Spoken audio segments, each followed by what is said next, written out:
I'll just be honest and call it like it is. Made a crucial error in electing Mark Begich to the U.S. Senate.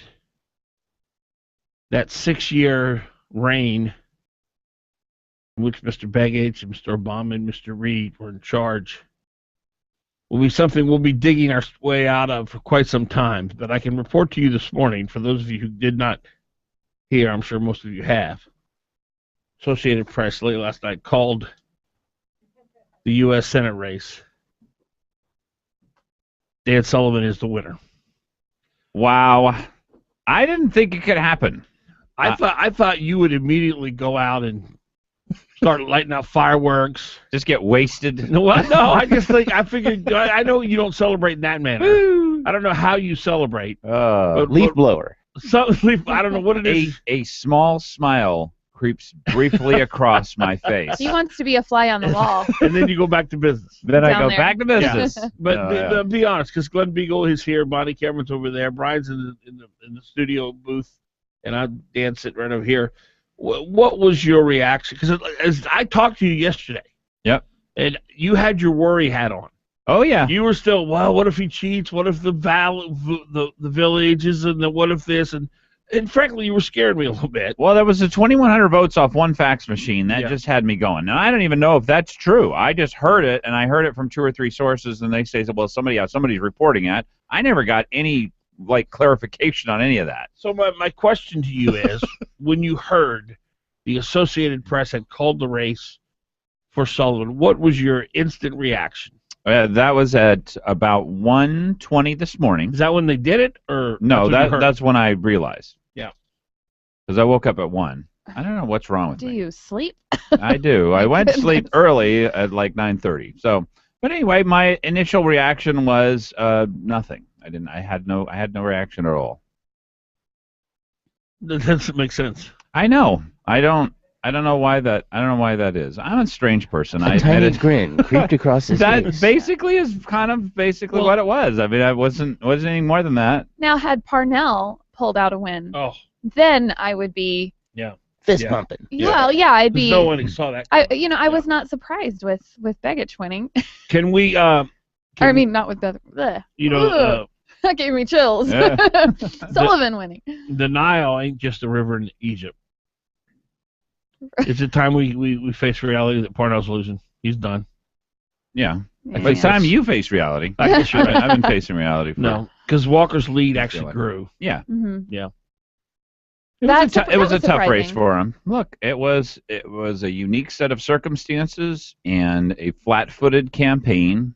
They didn't start till 2 weeks before the election. Was not ready to. First of all, nobody thought it was going to happen. Yeah. So it's not like you can blame Parnell for not believing it's going to happen. Nobody even saw it coming.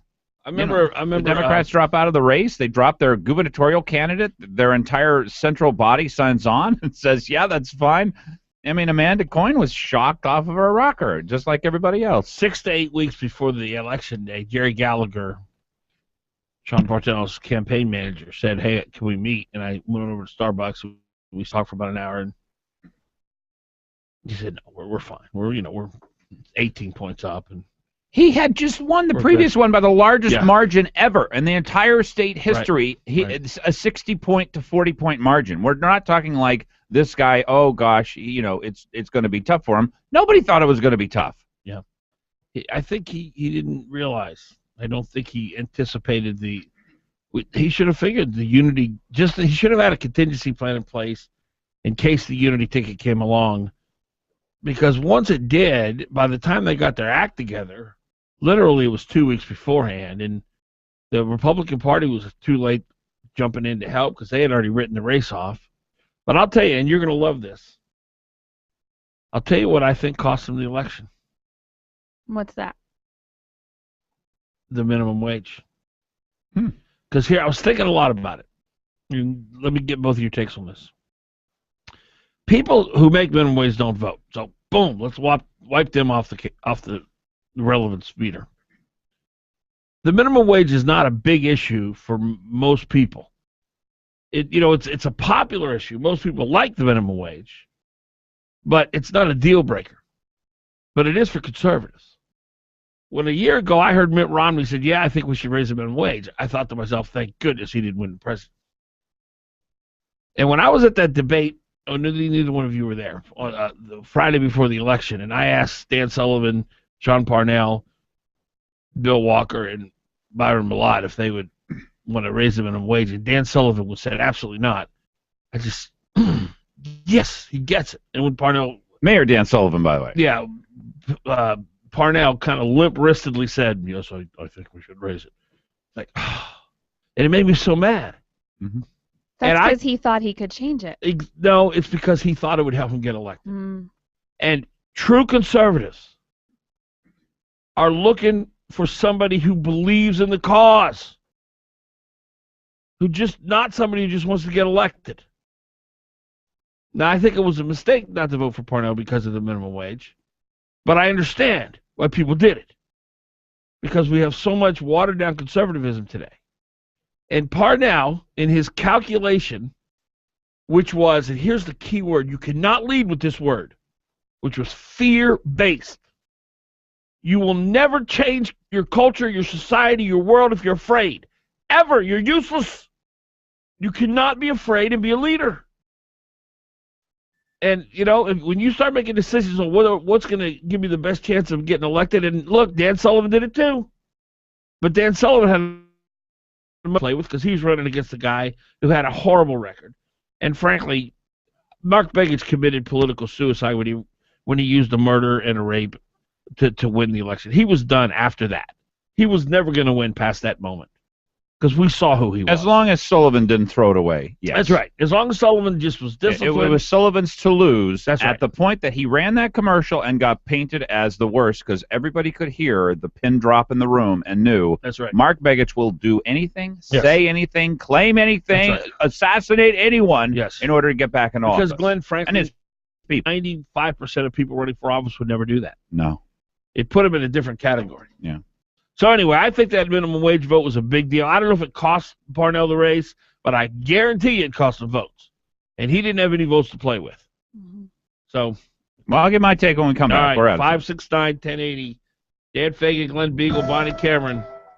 KOAN, KVNT, streaming live on danfagan.us, both video and audio. I have no idea what the time is because I don't have my computer on yet. I'm guessing it's around 6:15. 6:14.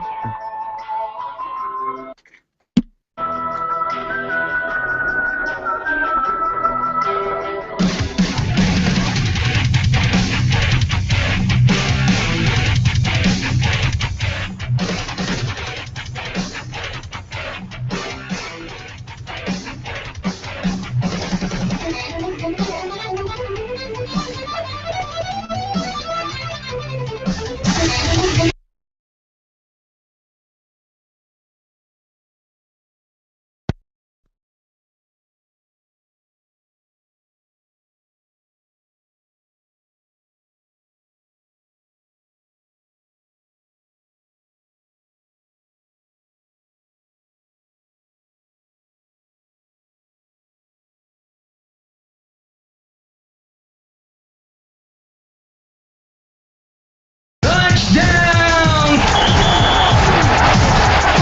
Man, that's why I love football.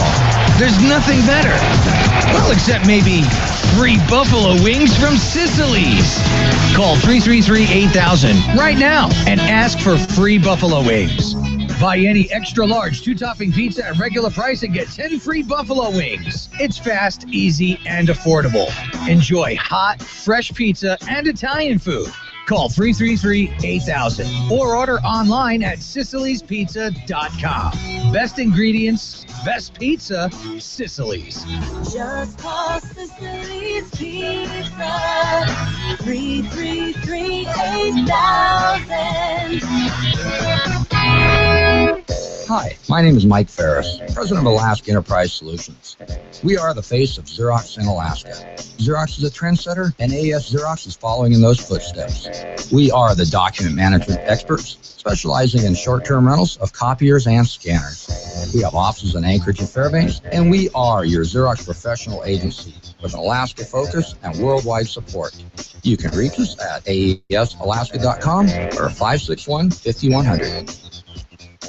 Hey, if you think all you need to know about beer is how to pop the top off the can, go to worldclassbeer.com. There's a whole world of beer out there, and worldclassbeer.com can help you navigate it. Learn the difference between an ale and a lager at Beer U. Get descriptions of all the craft beers and learn why they're so different. And when you see one you'd like to try, the Beer Spy Locator can direct you to the closest store. Worldclassbeer.com, designed to help you get closer to your beer. Brought to you by the Odom Corporation. Always drink responsibly.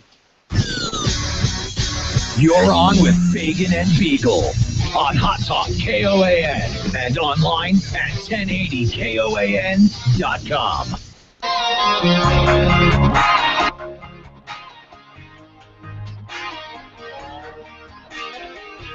6:17 in the morning. Man, that was such a big breakfast for me yesterday. Yeah. Very, very, very important. We all got together. You, me, and Brian in there. Mm-hmm.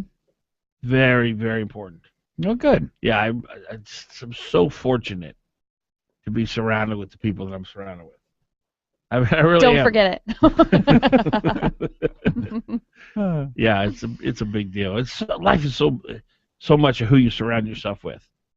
You surround yourself with people who are real quality and good people and share your values, or you surround yourself with people who they just have different values. They're not about the same thing as you are. Then they're gonna pull you into their world. Yeah. Right? I think the most important people to have in your life are people who challenge you. Absolutely. I don't like challenge. You don't? Honestly. Really? Well, see, because that's when you grow. Absolutely. Growing is such a painful process for most people. They just don't have the strength to do it because, going on, getting on, and doing sort of what everybody else is doing, that's normal, and that's what that's what a lot of people do, and they accept that. Well, we do what we're comfortable with, what we know, what we're used to. And if something feels different, we resist it immediately. Yeah. And, to have somebody who's not going to tell you what you want to hear, who's going to confront you, that's huge. And, here's the thing about that, is it's got to be, that's earned. That's not that's not something that people step into. It's a time-tested thing. When you have people in your life that you trust them because you have determined in your mind, I won't say heart. Oh, good, thanks. That okay, this person cares about me. Yeah. This person has my best interest at heart. They have proven it over a period of time, so I'm now going to trust them. And when they speak into my life, I'm going to give it some credence. Now, it may not always be right, but they've earned that. They've earned that trust. But they have to keep earning it, Mm-hmm. But if you have people like that in your life that you can trust, that care about you and have your best interest at heart, people think, of course, it's even 100 times more valuable if you're married and you have a spouse like that. But even just to have friends, that's huge.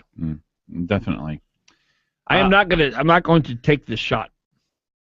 I could not look worse. So you haven't seen it yet. I mean, right here, it's like total fire. I could put a Baguette I haven't smash shaved. on We need your to move head, that and box. you could look worse. Move the box on top of the microphone Whoa. box. Oh, wait. And then it'll be a little higher and further away, and you'll be all right.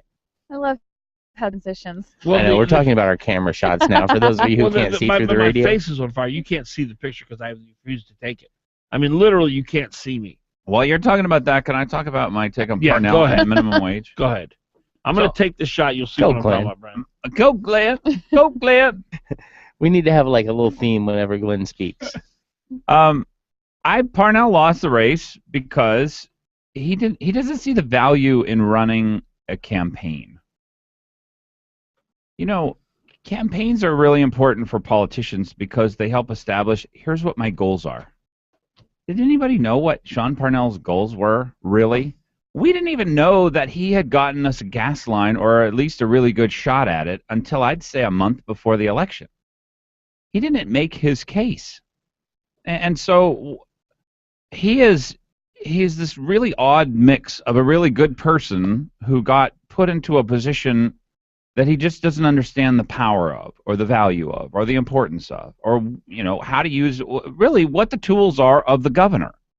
One of the tools of the governor is, I have this great vision, Alaska. You and I are going to go there together. Here's how we're going to get there, and here's what we're going to get when we get there. You shouldn't have to tell a politician, you know what, Governor Parnell, I am so sorry to say this. This hurts me so much to say this, but we're going to have to tell Alaska all the good things you want to do in your next term. What? You should be busting at the seams to go out and let people know. Folks, we've done so much. It has not been easy, and we've got a long way to go. And frankly, if we're going to bridge Alaska between now and where we have to get to, that's going to take a lot of work, and you and I are going to do that work together. But here's how far we've come. Gas line. Great news. Lower taxes, lots of investment. Our oil industry partners are partnered with the state of Alaska, and we are moving forward. You know, the positive things. You don't have to twist a politician's arm who knows what their job is in order to get them to sell the successes that they've had. Don't you think it might be admirable that he's not braggadocious? That it's hard for him to in every other walk of life. Praises? Other than a politician, it would be very admirable. So anyway, did the minimum wage affect? Look, I would love to hear anybody who's got any evidence that the minimum wage caused people to change their vote. 70% of people in Alaska voted to raise the minimum wage. That means it cost them some conservative votes. I can promise you that. Well, you can promise me whatever you want. I'd like to see the numbers. Maybe it cost them 5. Maybe it cost them 5%. I don't know. What do you think, Bonnie? I think that, I mean, from the very beginning when Walker and Mlott unified, you can't beat something called a unity ticket. I think it just sounds too good, and especially after the anti-oil vote yes on one primary we had, that was pretty much almost half and half of the voters who voted for that. It ginned up a lot of hatred, a lot of movement happened there. So when you have those people who voted for that voting for Mlott, along with a few conservatives who voted for Mlott or for Walker, then I don't see how he couldn't win. Well, let's look at Parnell and his record. He's been around a long time now. Mm-hmm. He's been around a long time. So since the mid-'90s, I think 94 was when he first got elected, something like that. The longer, and I thought Amanda Coyne's analysis of the Senate race was so brilliant in that she said, you know, they tried to throw Dan Sullivan as not being from here against him, but she said in many ways that was a plus because he made fewer enemies. He was a clean slate. Oh. Which I think is a really... What is that noise? Okay. Which I thought was a really good analysis. But let's look at Parnell, and let's look at his opportunity to build resentment. Let's start with him covering for Palin. Boom. A lot of people. He lost a lot of people there. All the Palin haters wanted, when he just totally covered for her and enabled her policies for another, 5 years after she left. Kept her people in. Didn't come out and encourage. Okay, there. Enemy list. Didn't she endorse Walker? Yeah. Yeah. Let's go back. Let's go back 2 years to that. One of the most defining labels ever put on anybody was when Don Young called him Captain Zero. Oh. Because he does come across as a dud. He's very soft-spoken. He's not in any way animated. Mm-hmm. He's like Mike Dukakis. He raised his voice at me. Do you remember that? Yeah, he said, "Don't say that." One time. But the point is, the most animated I've ever seen him. Let's build a little house here now. Yeah. So he's got the Captain Zero going. Yeah. Then he's got he won't stand up to Palin. Then you got the Dahlstrom and Terry O'Hara. Mm-hmm. He wouldn't let him go. They had to resign. He didn't do anything there. He waited. Then you got the crime lab. $120 million should have been $20 million. He didn't stand up to the developers. Then you got the National Guard scandal. Oh. He didn't do anything about that. We're building a house here, folks. And all of a sudden the negatives got so high that people thought he really is Captain Zero. And Bill Walker's a fighter. Yeah. And plus, he's a unity guy, like Bonnie says. And it was a tough win. Well, it was insurmountable. It was up to Parnell to put things in the positive column.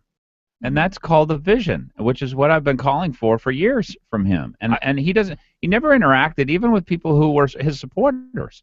He would never come on the show. No. He would never talk to us. He would never, you know what would have been great is for him to sit down with, like he did during the campaign, late in the campaign, he would sit down with between 20 and 50 people and sort of walk people through. Here's what we've done. If he had done that all throughout his whole governorship, and then come on programs to try and explain himself, he would never come on my show on QD. I would get a call twice a year from Sharon Lehow. We want to get the governor on, but he can only come on for 20 minutes. Uh-huh. He's the governor! And it was always under his terms, too. And all of a sudden now, 4 weeks before the election, he's there twice a week. Yep. All of a sudden. Yeah, you can't you can't be a governor of a state and not engage the people. Was it those poll numbers that started going up for Walker? That made him come by? Right, Oh, yeah, finally. they realized, well, we got to do something here. Yeah. Yeah. Because, Well, you didn't even see any signs hardly or commercials for Parnell. He didn't run. I'm not kidding here. He did not run a campaign. He didn't think he needed to. He thought he Frankly, was a that shoo-in. he was right to think that for all the time that he was right to think it. Then all of a sudden he was wrong and it was too late. Mm-hmm. But he really didn't have a campaign office. He didn't have a campaign structure. And this is the problem. You always run like you're 20 points behind. I know they say it every single time. I know you get sick of hearing it, and I know even when people are 20 points ahead, you're like, oh my gosh, why would he run like he's 20 points behind? Because we want to hear his vision. Well, I think Because we want the state of Alaska to do well, and we want him to know what he's doing while he's in office. I would venture to say 5% of Alaska had any clue what his vision for Alaska was. I still don't know. Up until you may not know today. No. I'll tell you what was the worst thing that could happen to him. He ran against a liberal from Berkeley, California, and he smoked him. And maybe that made him become overconfident in this race. Look, Ethan Berkowitz can beat no one statewide. No one. Teresa Obermeyer would beat Ethan Berkowitz statewide. I like Ethan. He's a friend of mine. But he's a liberal from Berkeley. I voted for what was the lady's name? Teresa Obermeyer? Teresa Obermeyer. Yeah. You did not. For Senate. Yeah, I did. Against Ted? Uh-huh. In the general. Oh my. Oh my. I might have I've to take dealt a with break her here. on many occasions, and she's quite animated. She's fun. She's a lot of fun. It would have made for a very fun Senate. She's not boring. I knew Glenn liked trains. I didn't know he liked train wrecks. Yeah. 569-1080. KOAN, KVNT, Dan Fagan, Glen Biegel, Bonnie Cameron's here. Our number 569-1080. Hey, if you're driving in from the valley this morning, let us know how the roads are. We want to hear from you. 569-1080. How the traffic is. 6:29 is the time. Traffic is 6:29 is the time.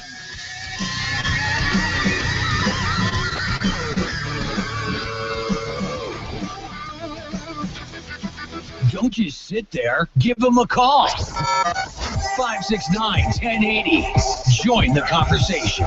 KOAN.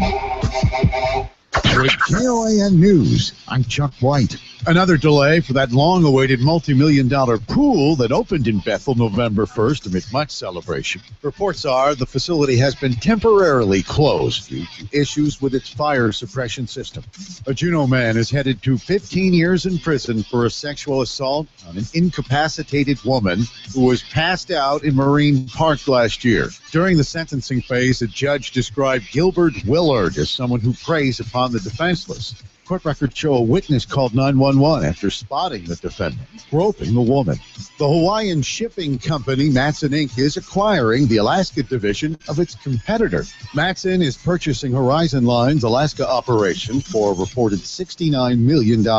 Finally, the head coach of the Colony Knights football program for 5 seasons has stepped down. Brian McIntosh was Alaska's Coach of the Year in 2010. That's your Hot Talk News update. Intervals of clouds and sunshine today with a high 43. Then tonight, clear to partly cloudy with a low 24. Tomorrow, a mostly sunny day with a high 36. And clear tomorrow night with a low 19. Friday, a partly sunny day with a high 34. Then Saturday, remaining partly sunny with a high, again, 34. Sunday, sun and clouds, high 36. Hot talk, breaking news, and the latest weather. KOAN 95.1 FM and 1080 AM. Attention Anchorage! Do you believe in the power of free live music? If so, we need your help. Anchorage has been selected as a semifinalist in the Levette AMP Music Grant Award Contest. This grant program will give top selected cities up to $25,000 to produce an outdoor free concert series in 2015. But we won't win without your help and vote. Sign up at amp.levettepavilions.org before November 30th or visit anchoragedowntown.org to follow the link to vote and help us win. The concert series will be produced by Anchorage Downtown Partnership with the help of the Alaska State Council on the Arts. It will feature local talent and help bring up bands from the lower 48 and beyond. Please help spread the word and rally your family, friends, colleagues, and neighbors to sign up and vote for Anchorage. Remember, we're competing against other cities in the lower 48, so every vote counts. The program ends November 30th. Brought to you by Anchorage Downtown Partnership and Alaska Integrated Media. You live in Alaska, so it's cold, and it's going to get colder. That's why you need an award-winning heating company to keep you and your family warm all winter. You need Moore Heating. Moore Heating is Anchorage's premier Lennox dealer. They can provide you with the best pricing on all Lennox equipment and installations, including the Lennox 98% efficient furnace, the best, most efficient product of its kind on the market. And Lennox high-efficiency furnaces offer one of the best warranties on the market, with 10 years warranty on parts. And this month, right now, Moore Heating is offering a 10-year warranty on labor as well. So whether you need a new filter for your furnace, a new wood stove for your home or cabin, or information on an entirely new energy-efficient heating system, you need Moore Heating. Stop by and ask about this month's specials. 1801 Dowling Road, or call 561-1500. In the Valley, 376-1500. Remember the name, Moore Heating, because it's going to get colder.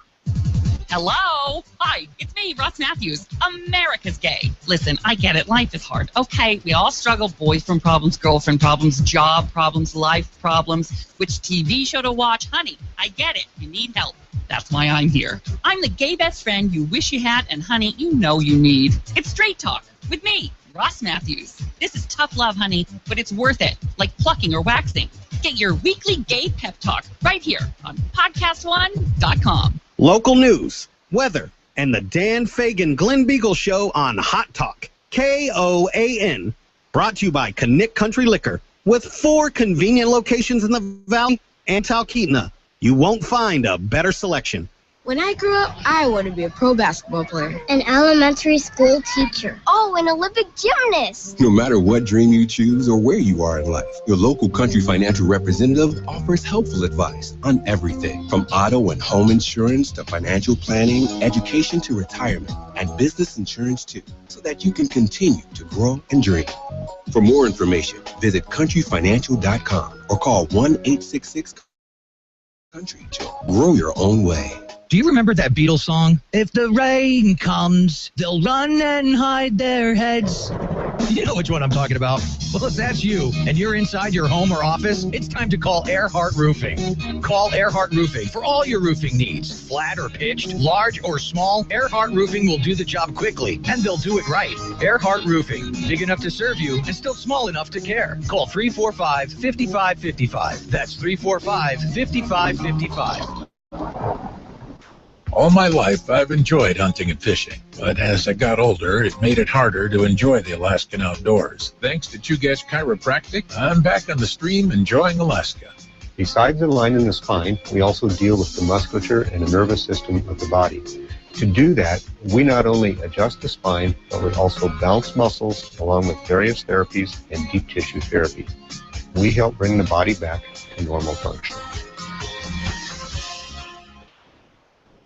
You're on with Fagan and Biegel in the morning. Association of Fundraising Professionals, Alaska Chapter, and this station. You're on with Fagan and Biegel in the morning on the Talk of the Valley, KVNT. 6:35 in the morning. Dan Fagan, Glen Biegel, Bonnie Cameron here with us. Our call letters KVNT in the Valley, KOAN in Anchorage. We're streaming live, video and our audio. danfagan.us. Our number 569-1080, 569-1080. Tom, you're driving in from the Valley this morning? Whereabouts are you? Well, right now I'm at the S curve in front of the National Guard building. How are the road conditions this morning? The roads, in my opinion, are perfect. Now, I drive a big dually, so I keep about 63, 64 miles an hour, and just smooth all the way. Everybody's driving. I don't know, maybe everybody's tired, but they're all driving normal for some reason. How's traffic flowing? It's flowing beautiful. No big speeders, no reckless drivers. Just smooth. There's a lot of traffic. It's busy, but it looks to me like everybody's listening to those reports that you hear once in a while. You tell everybody, give yourself plenty of room, and today's just kind of an unusual day, I guess. Well, you keep safe out there. I am, and I'm just enjoying your show and enjoying this great drive. Well, Tom, thank you so much. Appreciate your call. Yes, sir. Have a good day. All right, you too. 569-1080, 569-1080. Todd.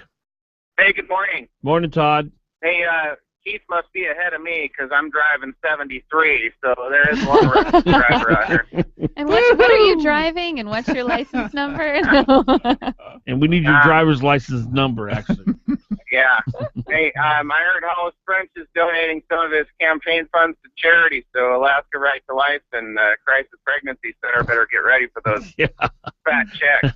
Yeah, I doubt that. What do you think of the Sullivan declaration last night, winning the primary or winning the race? You know, I wouldn't have woken up at 1 o'clock for that information. I think we already knew that was happening, but I'm very depressed about the Parnell election, and I understand Glenn's commentary. I disagree with you, Dan, about the minimum wage thing, but the 70-30 split, I don't think minimum wage really changed anyone's campaigns or election results, but I could be wrong. I just, it's the only thing that just really got my craw. And if I wasn't going to vote for Parnell, that would have been why. But that's just me. Yeah, I understand what you're saying. I guess I think that I think we're letting the real people who are responsible for Parnell losing, I think we're letting them off the hook. Who's that? Well, it's people who believe that they're conservatives, but they're really closet socialists when it comes to the oil industry. Yeah. And they've been here a long time in Alaska, and for whatever reason, maybe it's Exxon, I don't know, they hate the oil industry. Yes.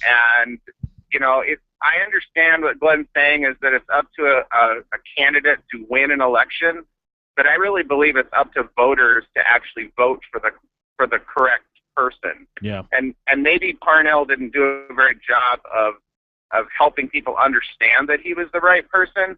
But my goodness, I mean, you got a union hack.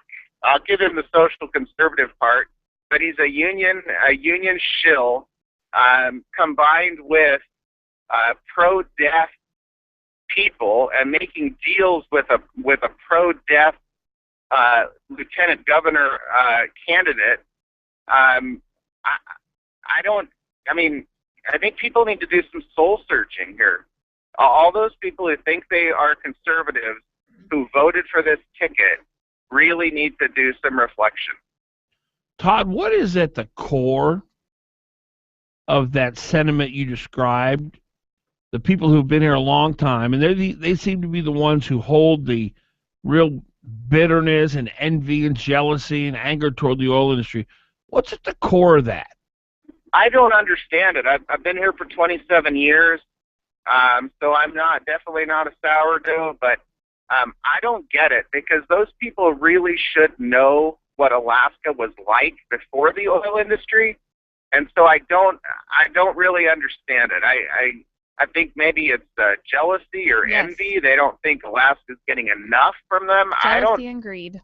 Yeah, that's my only guess, is that it is jealousy and greed, and they would like to have more of those bucks. Is it they've never lived in a place where you pay more tax, you pay a state income tax, you pay a sales tax, you don't have Taj Mahals as schools, You don't get a dividend. You don't get a $2,000 dividend. Do you think that they've never lived anywhere else, and where people actually have to pay their own way for government?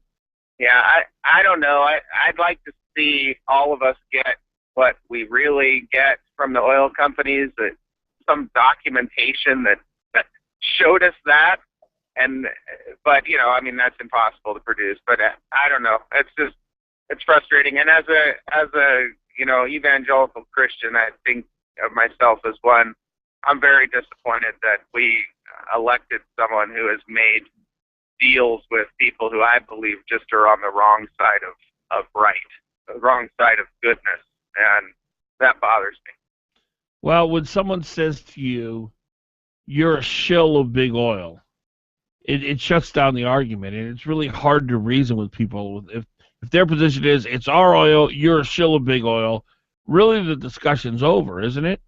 Well, no. I mean, you say 95% of the state, of what you receive from the state, comes from the fact that they're producing the oil. But I mean, Todd, it's our oil. It shouldn't be. It shouldn't be over, but it's our oil, Todd. Oh yeah, I know. How do you combat that? How do you talk to someone like that? You can't teach people who don't want to learn. So I don't know. I don't know how you deal with those people. Thank you, Todd. Yeah. Bye. I think there's great opportunity for people to learn now that we're out of the political season.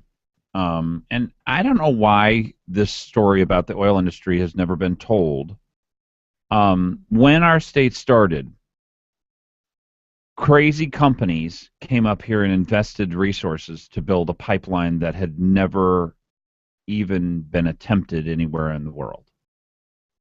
The risk was phenomenal. The risk was outrageous. It had never even been attempted. They came up here and they said, "You know what, Alaska, we're going to give you a shot. We're going to see whether this is work." There wasn't a whole lot of development in the Arctic at that time. I mean, this was a very odd place, and we're going to build an 800-mile pipeline in the middle of winter where it gets to be 75 below zero regularly, and we're just going to give it a shot. Well, you think about it, Glenn. Think about the money they spent just to get the lease rights.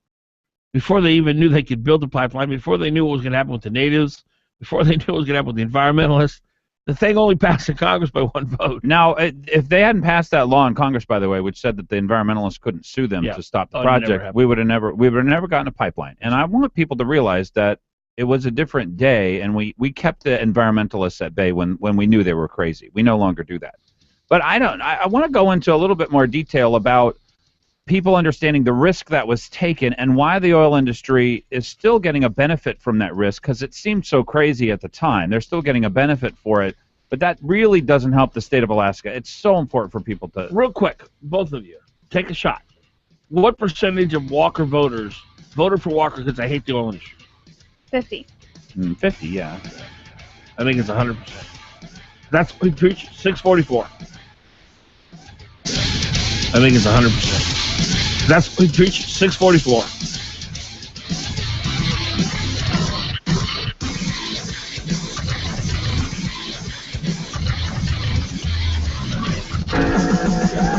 You're on with Fagan and Biegel. Give him a call. 569-1080. KOAN. Oh, yeah. It's game day. I love football. He could go all the way. He's at the 10. The 5 touchdown. Man, that's why I love football. There's nothing better. Well, except maybe free buffalo wings from Sicily's. Call 333-8000 now and ask for free buffalo wings. Buy any extra large 2-topping pizza at regular price and get 10 free buffalo wings. It's fast, easy, and affordable. Enjoy hot, fresh pizza and Italian food. Call 333-8000 or order online at sicilyspizza.com. Best ingredients, best pizza, Sicily's. Just call Sicily's Pizza. 333-8000. Pete's Parrot Emporium. Pete? Pete? How may I help you? Help! Help! Be quiet. Quiet. Silence. If only everything in business was as easy as Wix. Wix's drag-and-drop website builder makes it simple to create your stunning website yourself. Just choose a design from hundreds of beautiful Wix templates and customize it however you want. Go to Wix.com today. It's easy and free. Wix.com. There's a lot of so-called experts out there claiming to have the key to success in business for a price. Are you ready for real business advice you can trust without a fee? Then don't miss Getting Down to Business with David Weatherholt. Advice from people in the know. Technology, finance, taxes, and more. Business people helping business people take their skills and services to the next level. Getting Down to Business with David Weatherholt. Saturday from 8 to 10 a.m. on Hot Talk, KOAN, 95.1 FM and 1080 a.m. Hot Talk, KOAN, man. You're on with Fagan and Biegel. 1080KOAN.com.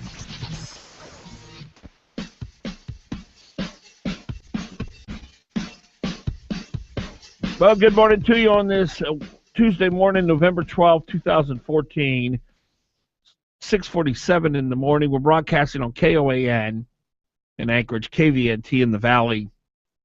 Also streaming live on danfagan.us, both video and audio. Our phone number, we'd love to hear from you this morning, 569-1080, 569-1080. Last night, AP declared Dan Sullivan the winner in the U.S. Senate race. Begich has yet to concede. Begich, well, you know, it was late last night. We'll give him till noon today, I'm assuming. Okay. Right? 569-1080. Give us a call. Even if you just want to report on what road conditions are out, if you're driving in from the valley or you're out about town, any kind of traffic problems or slippery road conditions, we'd love to hear from you. Or if you want to talk about what we're talking about, or if you want to talk about what you're talking about, we'll take your call. 569-1080, 569-1080. Let's go to Joe. Joe, you're on. Oh, thank you, Dan. Morning, Joe. Good morning, Glenn and Bonnie. Morning. Morning. Well, this is the deal. We gave the oil companies an opportunity to come to Alaska and drill for our oil. This is an owner state, Dan, and those resources are trickling into the pockets of people that don't even live in this nation, and it's going to have to stop. We've got a new governor now. I'm going to go ahead and declare Bill Walker has won the governor's race. Well, there it's official now. That's breaking news right now. There it's official. Joe has declared Bill Walker winner. We're gonna send that into the AP so they can get that right off the wire, Joe. Wally Hickel, in his office, and when he was governor, told Richfield, "You sign this contract." And Richfield hesitated, and he says, "Well, I got to think it over." Hickel told, and Harold Hines was a witness to this. And this is an old story. I don't know if you guys have ever heard it. About 75 Hickel times. says, "You're going to sign this in ink, or you're going to get it signed in your own blood. Or get the hell out of our state." I've had Wally Hickel tell that story on my own show about a dozen times. Let me ask this, Joe. What does it mean to you, an owner state? It means that the Alaska people own the resources of this state, and who we give the contracts out to either mine it or drill it is up to us. And we're not going to have oil companies treat us like what they did to gullible Parnell. Sean Parnell is so gullible. Those guys in Houston and Irving, Texas, well, hold on, Joe. Let me ask. Are laughing at him, saying how gullible of a governor Sean Parnell was. Well, Joe, let me ask you a couple of questions just so I can understand what it is that bothers you. Can you work with me on that? I'm just going to ask you a question. I'm not going to argue with you. Okay. So when the producers initially decide to take their capital and invest in the lease rights to the field, oil and gas fields, at what point what are you wanting to happen after that? Because initially, the producers, they across the globe, there are opportunities. Do we want to invest in these oil and gas leases? And then they pick Alaska, they spend their money, and then they have the lease rights. So then they spend tens of billions of dollars building infrastructure. to get that product to market and making a profit off of it.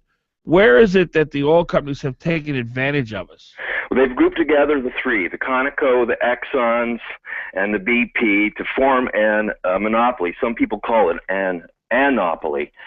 And Smith, the guy that wrote, Adam Smith, Wealth of the Nations, he wrote in there that monopolies are going to reform all the time, and as soon as you correct it, they're starting to already reform again. And no, Dan, it's not the oil companies that picked us. We pick the oil companies. Well, we're Alaska. Well, Joe, I don't see how that's true, because they decide if they're going to invest here or not, and they decided to invest here. We didn't make them invest on that. Yeah, but see, we got a new governor now that's going to change that. Okay, so you're saying that the way the oil companies are taking advantage of us is they're becoming monopolies, but they've got the lease rights to the gas, and yes, there's an operating agreement, and they all have to agree before they move forward on certain things. I understand that, but how are they taking advantage of us? Well, I never said they were taking advantage of us. They did take advantage of Governor Parnell. How?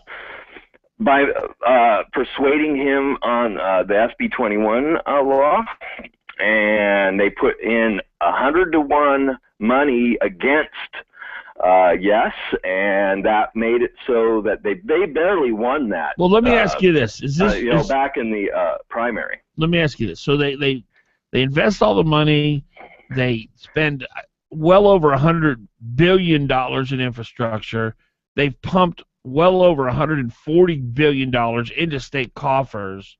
We've raised taxes on them too many times to count. We keep raising taxes on them. The last time we raised the taxes on them on ACEs, they began to pull back investment because they didn't see Alaska as a competitive environment anymore. Why would you blame them for that? Why would you be upset for them for saying, well, look, this doesn't pencil out for us anymore? Oh, they got a little skin in the game. The thing is do you know how much money they have made off of us? And this is not oil that's going to be renewed. This is gone. Once that oil, Dan, is drilled and sucked up and shipped out, it's gone forever. Well, Joe, when they invested $100 billion in infrastructure, did you expect them to do that as a charity? You didn't expect them to want to make a profit off of that? Well, of course, everybody has to be a team member, a partner.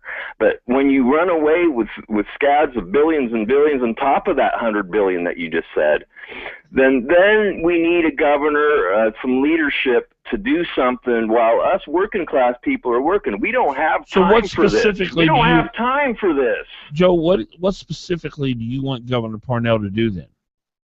I mean, I'm sorry, I want Governor him Walker. to start vacating the office in Juneau. That's what I want him to do. Specifically, what do you want Mr. Walker to do that Mr. Parnell did not do, that would stop the oil companies from taking advantage of us? Well, the first thing is you're going to have to ask that question to Mr. Walker. But the reason why I voted for Mr. Walker is because to get us out of the predicament Pot Joe down for a minute, Brian. Pot Joe down for a minute.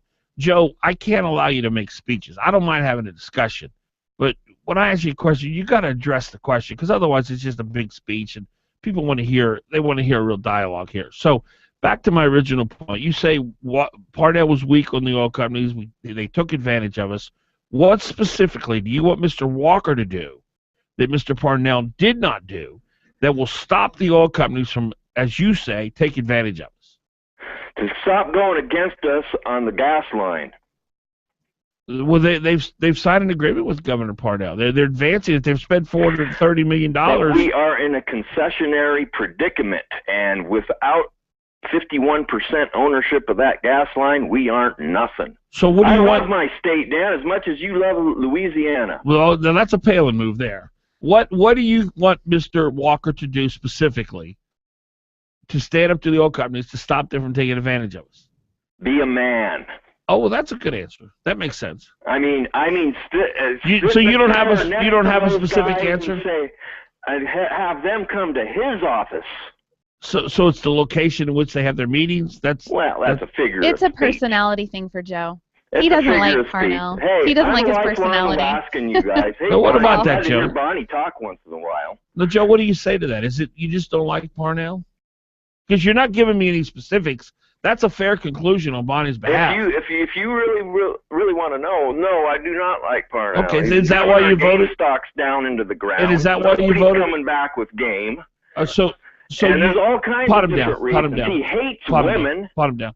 Oh, he hates women. No, that's okay. Now let me see. Here's, I'm trying to be as kind as I can. I'm really trying to understand Joe's position. Have either one of you heard any specifics from him as to why he prefers Walker? I mean, what specifics? Walker over Parnell, and what he wants Walker to do that Parnell did not do. No, he's been short on specifics. He does use some really inflammatory and fascist language, frankly. We're going to stop them. In other words, we have agreements with all these people. They've been meeting their agreements. When they don't meet their agreements, then we go against them in court and things wind up. But he says we're going to have to stop them. Yeah. What is? I mean, what does that mean, not Joe? Fascism. I don't know what it is. Just real quick, what does that mean? How are you going to stop the oil companies from taking advantage? I never said stop. No, I wrote it down And if you guys specifically, wanna Joe. talk I inflammatory, specifically you guys wrote this hurt down. yourselves yesterday. Listen. Leftists hate God. I specifically wrote this down, Joe. I do want to know what you meant by this. We're going to have to stop them, is what you said. And I really want to know, does that mean in the courts? Do we take guns and go and stop them? And really stop them from what? No, go ahead and listen to the recording, and you'll listen that I did not say we're going to stop them. I said we are going to bring them to the table and make them come to our table, and that they are the ones that are being hired. They're not doing anything. You guys talk like they're rescuing us or something, the oil companies over the year. We've helped them more because they've made more money than the state of Alaska has, and we own the resource, Dan. Well, I used to be of the opinion that it was our oil and that, you know, we should be able to keep our oil and everything, until I started seeing people being laid off because of ACES and AGEA. Joe, the bottom line is there are customers. We need customers to come get our oil to market. I don't know how to get oil to market. Bill Walker doesn't know how to get oil to market. You don't know how to get oil to market. And if we're not competitive with our investment climate, we're going to be left holding the bag. And I don't know. If you gave me any specifics, I'd address them. You didn't. But I do appreciate your call. 658. A strip of asphalt to carry you between points A and B. But in an all-new 2015 Mercedes-Benz GLA, there is no point B. Because when you're driving a GLA from Mercedes-Benz, you're not concerned with the destination, only the adventure. With off-road transmission mode and a sleek design, this SUV performs with confident style on any terrain. And no matter where your adventure takes you, the all-new GLA's sporty, expressive styling fits in, yet stands out, complementing the many sides of you. See your authorized Mercedes-Benz dealer today and see the world. $100 billion in infrastructure. Did you expect them to do that as a charity? You didn't expect them to want to make a profit off of that? Well, of course, everybody has to be a team member, a partner. But when you run away with scads of billions and billions on top of that $100 billion that you just said, then we need a governor, some leadership to do something while us working class people are working. We don't have time what for this. specifically We don't have time for this. Joe, what specifically are trickling into the pockets of people that don't KOAN in Anchorage, KVNT in the Valley. Also streaming live on danfagan.us, both video and audio. Last night, AP declared Dan Sullivan the winner in the U.S. Senate race. Begich has yet to concede. Begich, well, you know, it was late last noon today, I'm assuming. Okay. Right? 569-1080. Give us a call. Even if you just want to report on what road conditions are out, if you're driving in from the valley or you're out about town, any kind of traffic problem. Interstate.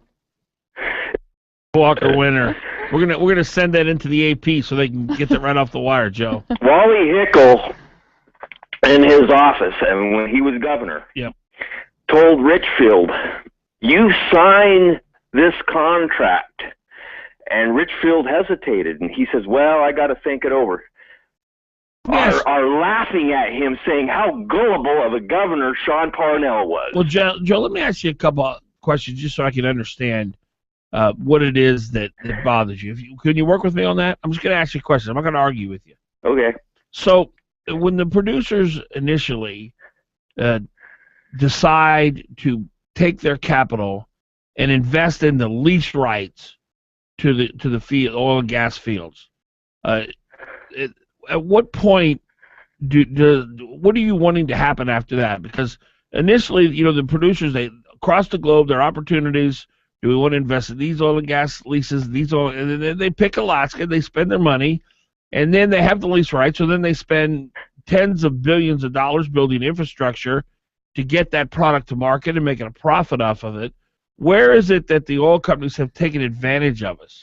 Well, they've grouped together the three, the Conoco, the Exxons, and the BP to form a monopoly. Some people call it an anopoly. And Smith, the guy that wrote Adam Smith, Wealth of the Nations, he wrote in there that monopolies are going to reform all the time, and as soon as you correct it, they're starting to already reform again. And Okay. No, Dan, it's not the oil companies that picked us. We pick the oil companies. We're Alaska. Well, Joe, I don't see how that's true because they decide if they're going to invest here or not, and they decided to invest here. We didn't make them invest on that. Yeah, but see, we got a new governor now that's going to change that. Okay, so you're saying that the way the oil companies are taking advantage of us is they're becoming monopolies, but they've got the lease rights to the gas, and yes, there's an operating agreement, and they all have to agree before they move forward on certain things. I understand that, but how are they taking advantage of us? Well, I never said they were taking advantage of us. They did take advantage of Governor Parnell. How?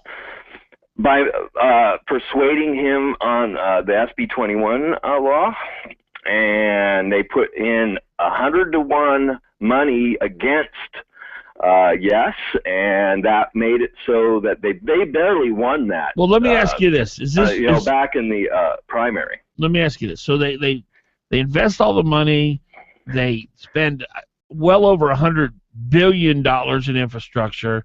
They've pumped well over $140 billion into state coffers. We've raised taxes on them too many times to count. We keep raising taxes on them. The last time we raised the taxes on them on ACEs, they began to pull back investment because they didn't see Alaska as a competitive environment anymore. Why would you blame them for that? Why would you be upset for them for saying, well, look, this doesn't pencil out for us anymore? Oh, they got a little skin in the game. The thing is do you know how much money they have made off of us? And this is not oil that's going to be renewed. This is gone. Once that oil, Dan, is drilled and sucked up and shipped out, it's gone forever. Well, Joe, when they invested $100 billion in infrastructure, did you expect them to do that as a charity? You didn't expect them to want to make a profit off of that? Well, of course, everybody has to be a team member, a partner. But when you run away with scads of billions and billions on top of that $100 billion that you just said, then we need a governor, some leadership to do something while us working class people are working. We don't have time for this. We don't have time for this. Joe, what specifically do you want Governor Parnell to do then? I mean, I'm sorry, I want Governor him Walker. to start vacating the office in Juneau. That's what I want him to do. Specifically, what do you want Mr. Walker to do that Mr. Parnell did not do, that would stop the oil companies from taking advantage of us? Well, the first thing is you're going to have to ask that question to Mr. Walker. But the reason why I voted for Mr. Walker is because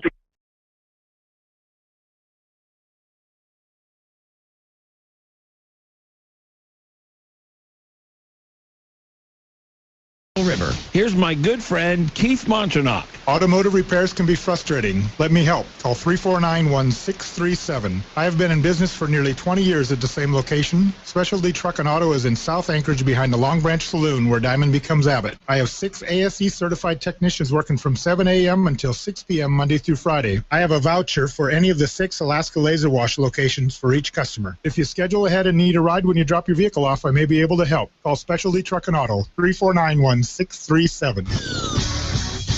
You're on with Fagan and Biegel on Hot Talk KOAN and online at 1080 KOAN. Fagan Biegel.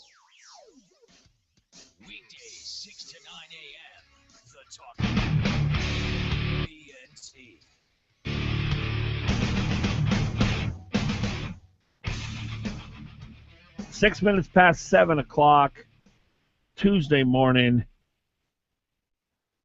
KOAN, KVNT is the stations we're broadcasting on this morning. We're also streaming live on danfagan.us, both video and audio. Our number 569-1080, 569-1080. If you're just now getting on the road heading into Anchorage, we'd love to hear from you. Let us know how the roads are moving along this morning. If you're anywhere in the Anchorage area, give us a call. We'd love to hear from you. 6 minutes past 7 o'clock, 569-1080, 569-1080. You know, we just had a conversation with basically a guy who's an anti-oil populist. We were talking during the break how that was kind of Sarah Palin's main message, that we need to stand up to the oil companies. We need to be tough on the oil companies. Exxon, don't let the door hit your backside on the way out. And that movement, I think, is still alive. I think it lost a lot of its following. Like, Bonnie, you bought all that. I did. It sounded good. It's our oil. They're not going to go anywhere. They'll stay here, which you still hear a lot. And then when we started having friends that were being laid off. On the oil slope. Right. Yeah. Then it became real. You just realize, like the cruise ship industry. And they did stay here, by the way. It's just their investment went elsewhere. Right. Yeah. There's so many people who they dislike profits. They dislike the private sector. They dislike the kind of the messiness of it and having to negotiate. And you heard that from Joe. Joe was the caller. He just didn't like the idea that we have to compete for these new resources. Well, it's interesting, his language, his lingo, because it's our oil. They're taking advantage of us. They work for us. You know, we need to make them do They're stuff. laughing at Sean Parnell. Oh, Yeah, they're laughing. That was a big one. They have to stop going against us on the gas line. We don't have time to mess around here. You got probably the most important message for the people who voted for Walker in history on your phone. Hopefully you'll share it with everybody. Will you say that again? Rebecca. Oh, yeah, we a lot of those are off the record. Well, and the money from Sarah Palin didn't hurt either. You know, not the money from her, but the extra $1,200 she tacked onto the permanent funds. Oh, that year that helped me like her. Oh, is that right? Oh, so, yeah. So it worked. Well, that's Big why time. she did that. Big But my time. point is, when I talk to anti-oil populists, I've yet to get a single specific answer from any of them. And even Bill Walker, what do you want to do? You say they're excuse my crude language here, but they're rape and pillaging the land.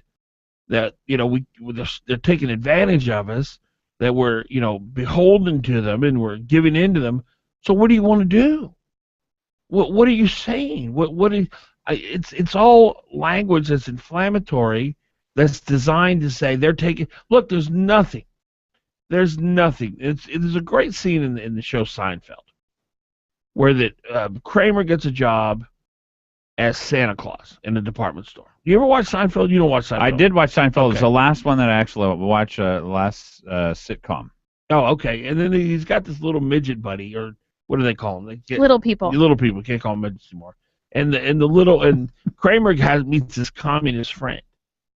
And so Kramer becomes a communist. So the little people, he's an elf at the Santa Claus thing. And so Kramer starts going, you know, what are you doing, man? These people don't care about you here. They're not paying you enough. These conditions aren't any good. They're totally taking advantage of you. How can you let these people take advantage? And he starts working up the little guy, right? Uh-huh. But that's what it's so easy to do that. If I were to say, Glenn, well, why are you working here, man? You don't make it nearly enough. Look at these conditions around here. They need to give you a better chair. Look how much your boss makes. People don't care about you right Look at here. the nice car they drive, and look what the kind of garbage you drive. They're totally taking I advantage. think he's talking real now. No. I know exactly what he's saying. A lot of people buy into this. They love this stuff. They're totally taking advantage of you. It's the human condition. We gravitate to that. That's the anti-oil populist crowd in a nutshell. These oil companies, guys, you see these houses they have on the hillside?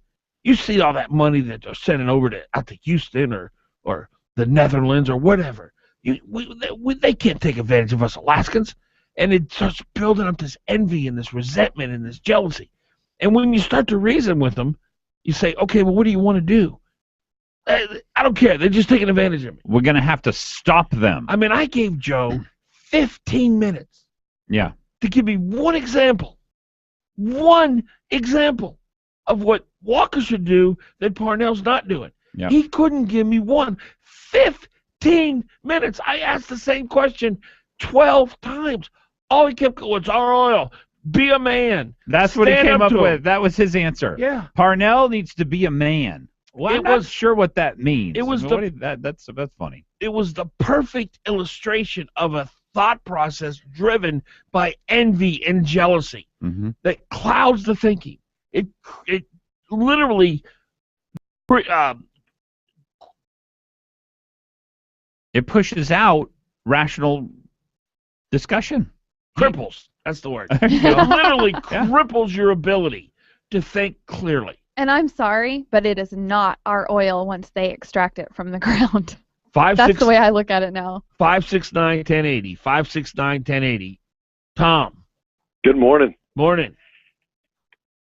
The first thing is the previous caller said that Sean Parnell hates women. No, yeah. That was totally inappropriate. Well, I was at the Awake banquet on the 1st, right before the election. Sean Parnell probably had abused women aid in crisis, by the way, if people don't know what Awake stands for. And Sean Parnell probably had a million things to do, and he sat at my table on the 1st for about 3 hours, and we talked about how to better take care of women.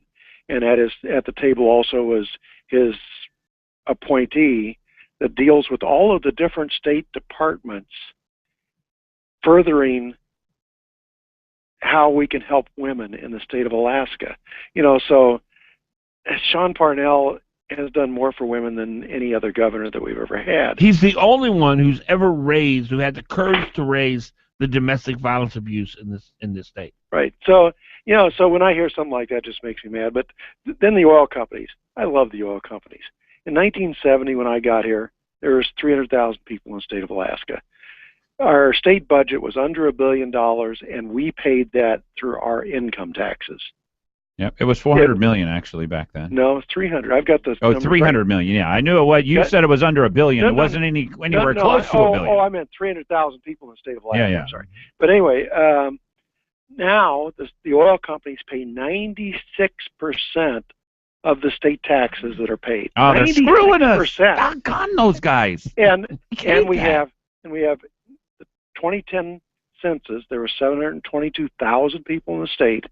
The only significant thing that's happened in Alaska since 1970 is the oil companies have come to town and given us hundreds of billions of dollars in taxes and in earned income for all the people here. So I'm sorry. They didn't give us anything. They invested in the state. They got a return on their investment. They've decided to come back and invest more in the state.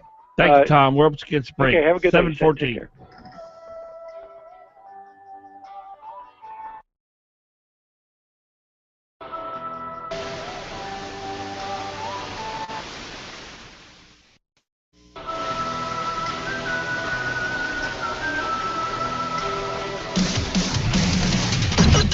Fagan and Biegel on Hot Talk KOAN and online at 1080KOAN.com. Have you ever wondered what it would be like to never be asked, what would you like for Christmas? And even if you did get asked, you know you wouldn't get it. For most teen youth in the foster system, this is a sad reality. But this year, you can change all that. Where would you go if you were the winner of the Million Alaska Airline Miles contest at Brown Jug? A million miles, you say? I'd fly to every NFL city in the season to see every team play on their home field. Winning is easy. All you have to do is go by your neighborhood Brown Jug and register. Kids who won't have much of a Christmas unless you help. Entered into the grand prize drawing to be held January 9th. The Million Alaska Airline Miles giveaway happening now at your neighborhood Brown Jug. And congratulations to this week's winner, David Kutch. of Chugia. What about you folks? Where would you go? I'd bring my mother up to visit every single year. And I'd go to Mexico while she was Trail Boss Solutions is your local award-winning, nationally recognized construction and remodel firm. From handyman services to kitchen design and remodel to custom home construction, Trail Boss Solutions has the experienced professionals to take your project from initial design through completion, on time and on budget. Trail Boss Solutions is the only call for all your construction, design, and remodel needs. Please visit us on the web at trailboss-solutions.com or contact Trail Boss Solutions Direct at 646-1403. You know, there are many people in Anchorage who have their own special place for gifts for occasions like Mother's Day or birthdays, anniversaries, whatever. Into Bell's Nursery and Gifts they go. And there's always something perfect. Bell's Gift Shop on Specking Road has a truly incredible selection of unique creative gift ideas. Crystal, glass, and china and flatware, a wonderful kitchen section, candles, lotions and potions, and of course delicious See's candies, and lots more. Great for browsing or finding that special gift. The Gift Shop at Bell's Nursery on Specking Road. You're on with Fagan and Biegel in the morning. Give them 569-1080. KOAN. You're on with Fagan and Biegel in the morning on the Talk of the Valley. KVNT 92.5 FM, 1020 AM. 7:17 in the morning. Dan Fagan, Glen Biegel. There's Bonnie Cameron right over there. We're on KOAN, KVNT. Our number 569-1080. We're also streaming on danfagan.us, 569-1080. Now, this is interesting because I got a text from someone who said that they thought that the Joes of the world might end up being very disappointed in their friend Bill Walker, because if, let's just assume that this gas line deal that Sean Parnell has orchestrated, it actually is all that, and it is going to lead to a pipeline. And Walker's not a stupid man. He's not gonna try to stop it just to stop it for stopping stakes. Yeah, he's dedicated his life to a gas line. He wins if the gas line goes forward. Yeah. And if the gas line does 4 years from now, looks like it's an obvious deal, he's an automatic second termer. Yeah. So, but he'll be the most beloved beloved governor in the history of the state of Alaska. And by the way, he will not be Sarah Palin, because that's the differentiation. Sarah Palin talked the game, said we were building a pipeline, which thank God we weren't, because it would have bankrupted the state of Alaska. The one through Canada. The one through Canada. And the real test for him to find out whether he is Sarah Palin or not is, does he get a gas line? That's the real test for him. Or does he start over? Or does he start over? Right. Well, and in the end, starting over probably will not get us a gas line. Now, the other question is, and again, I've met with backbone people. You can take a big steak knife and cut the anger and resentment in the room toward the oil industry. Yeah. It's tangible. When the Malcolm Roberts of the world and the Bill Walkers of the world, the Bob Lesters of the world, I mean, these people, they loathe the industry. Well, they hate the profits of the industry, right? Because, I mean, they provide so many jobs. There's so much infrastructure. There's so much investment that goes on in the state of Alaska. They can't hate the oil industry because they're all we have. So they must hate something about them. Let's take Bill Walker's life. What has Bill Walker been about? Building a gas line through the customers. Yes. Going to Asia, getting the gas line built through Valdez. The number one impediment to that has been the producers. The producers have been his number one enemy of his whole life's work. So you can understand, and that's the same with Wally Hickel. It's the same with Jeff Lowenfels. Same with Malcolm Roberts. They all want this pipeline down through Valdez. It's all they've ever wanted. The producers have blocked them up to this point. So it's in their blood. It's the same with Marty Rutherford. You know, Marty Rutherford's job was taxing or making sure that the oil companies paid enough tax on the Trans-Alaska Pipeline. And in her mind, the fact that the producers owned the Trans-Alaska Pipeline was the biggest mistake Alaska's ever made. Wally Hickel has said that in my studio on my show many times. And Walker agrees. He wants Absolutely. to be a majority owner of the line. They want the state to hold all the cards. Now, the other side would say, no, the producers will not go along with that because they're taking all the risk. And that's why Walker says, well, if the customers take all the risk, then the state, they'll have to go along with whatever we say. But as Joe Balash said, the Department of Natural Resources, not to get too bogged down in weeds here, if the customers drive the project and take the risk, they're going to demand bottom rock low prices, and that means Alaska will get cheated out of a ton of revenue, because if you sell your product on the cheap just to get it built, there's going to be tens of billions of dollars we'll never see. Well, they're going to want profits off the line. If they build the line, nobody invests. They be KOGAS and they be Mitsubishi and all these huge Japanese, which are customers that want lots of gas, right. And they would buy it from Alaska. If they build all these different facilities, they're not just going to want low prices.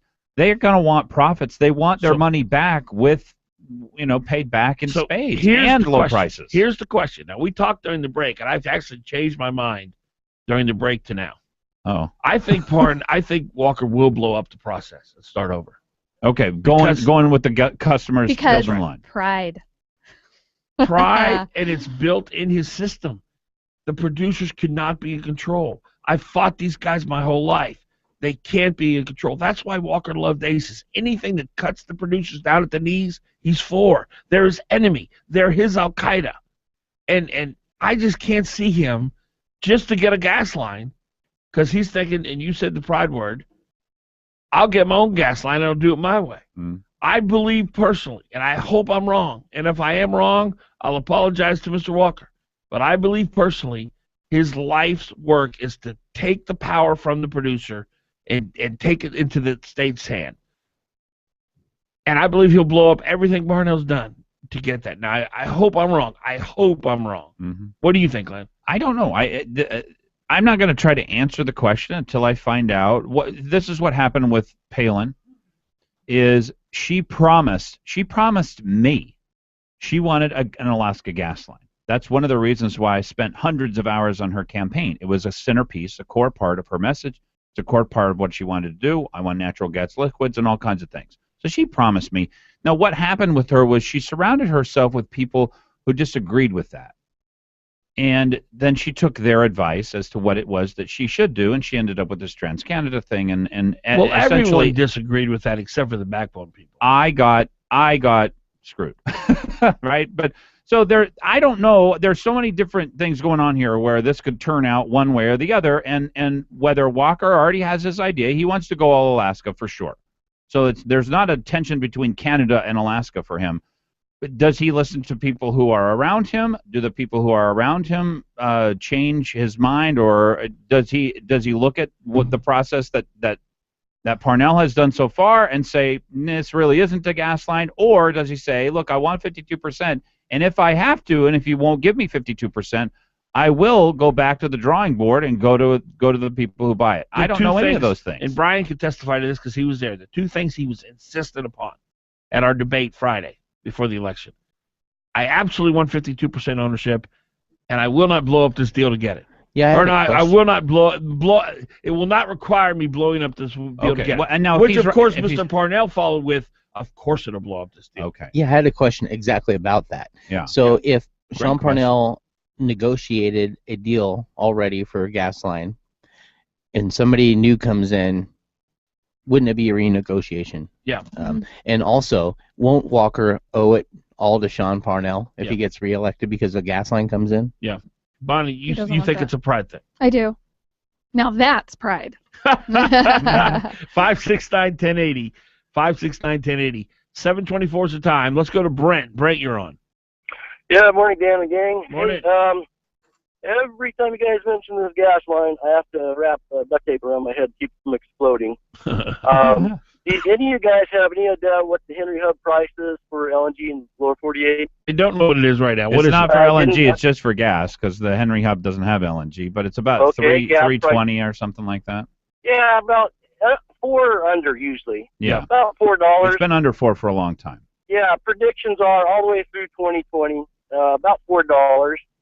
There's one company, Cheniere Energy, has already got export license and everything. They can start shipping it here real soon. They're expecting to be able to ship that for $7 to $10 easily. Okay. You ship it to the Pacific Rim. 7 to 10. Here's 3 things. I'll try to boil this down the way I can. Okay. If one of you guys there will punch in Henry Hub LNG price futures, okay, you'll see my information there. And then if so what's your point? Okay, here's where I'm going. World LNG prices landed is another one. The price for what they're paying in Japan and China and everything, about a year ago was in the $18 range, over $18. Okay. It's down to $14.80 right now and dropping. I even got on one site that says $11. Okay. Okay. And you can look that up. That's a federal report. It's called World LNG Prices Landed. That means that right to shore. Okay. Okay. So 11, 12. Okay. Now, no one said how much our gas is going to cost when we build our $65 billion line, and they're purposely not doing that. But if you were to read this, and I would like Glenn to look this one up because he's the mathematician there. Okay. It's called Australia's LNG sector comes under fire. If you could punch that in and bring that up. Okay. Read this article. So what's your point here?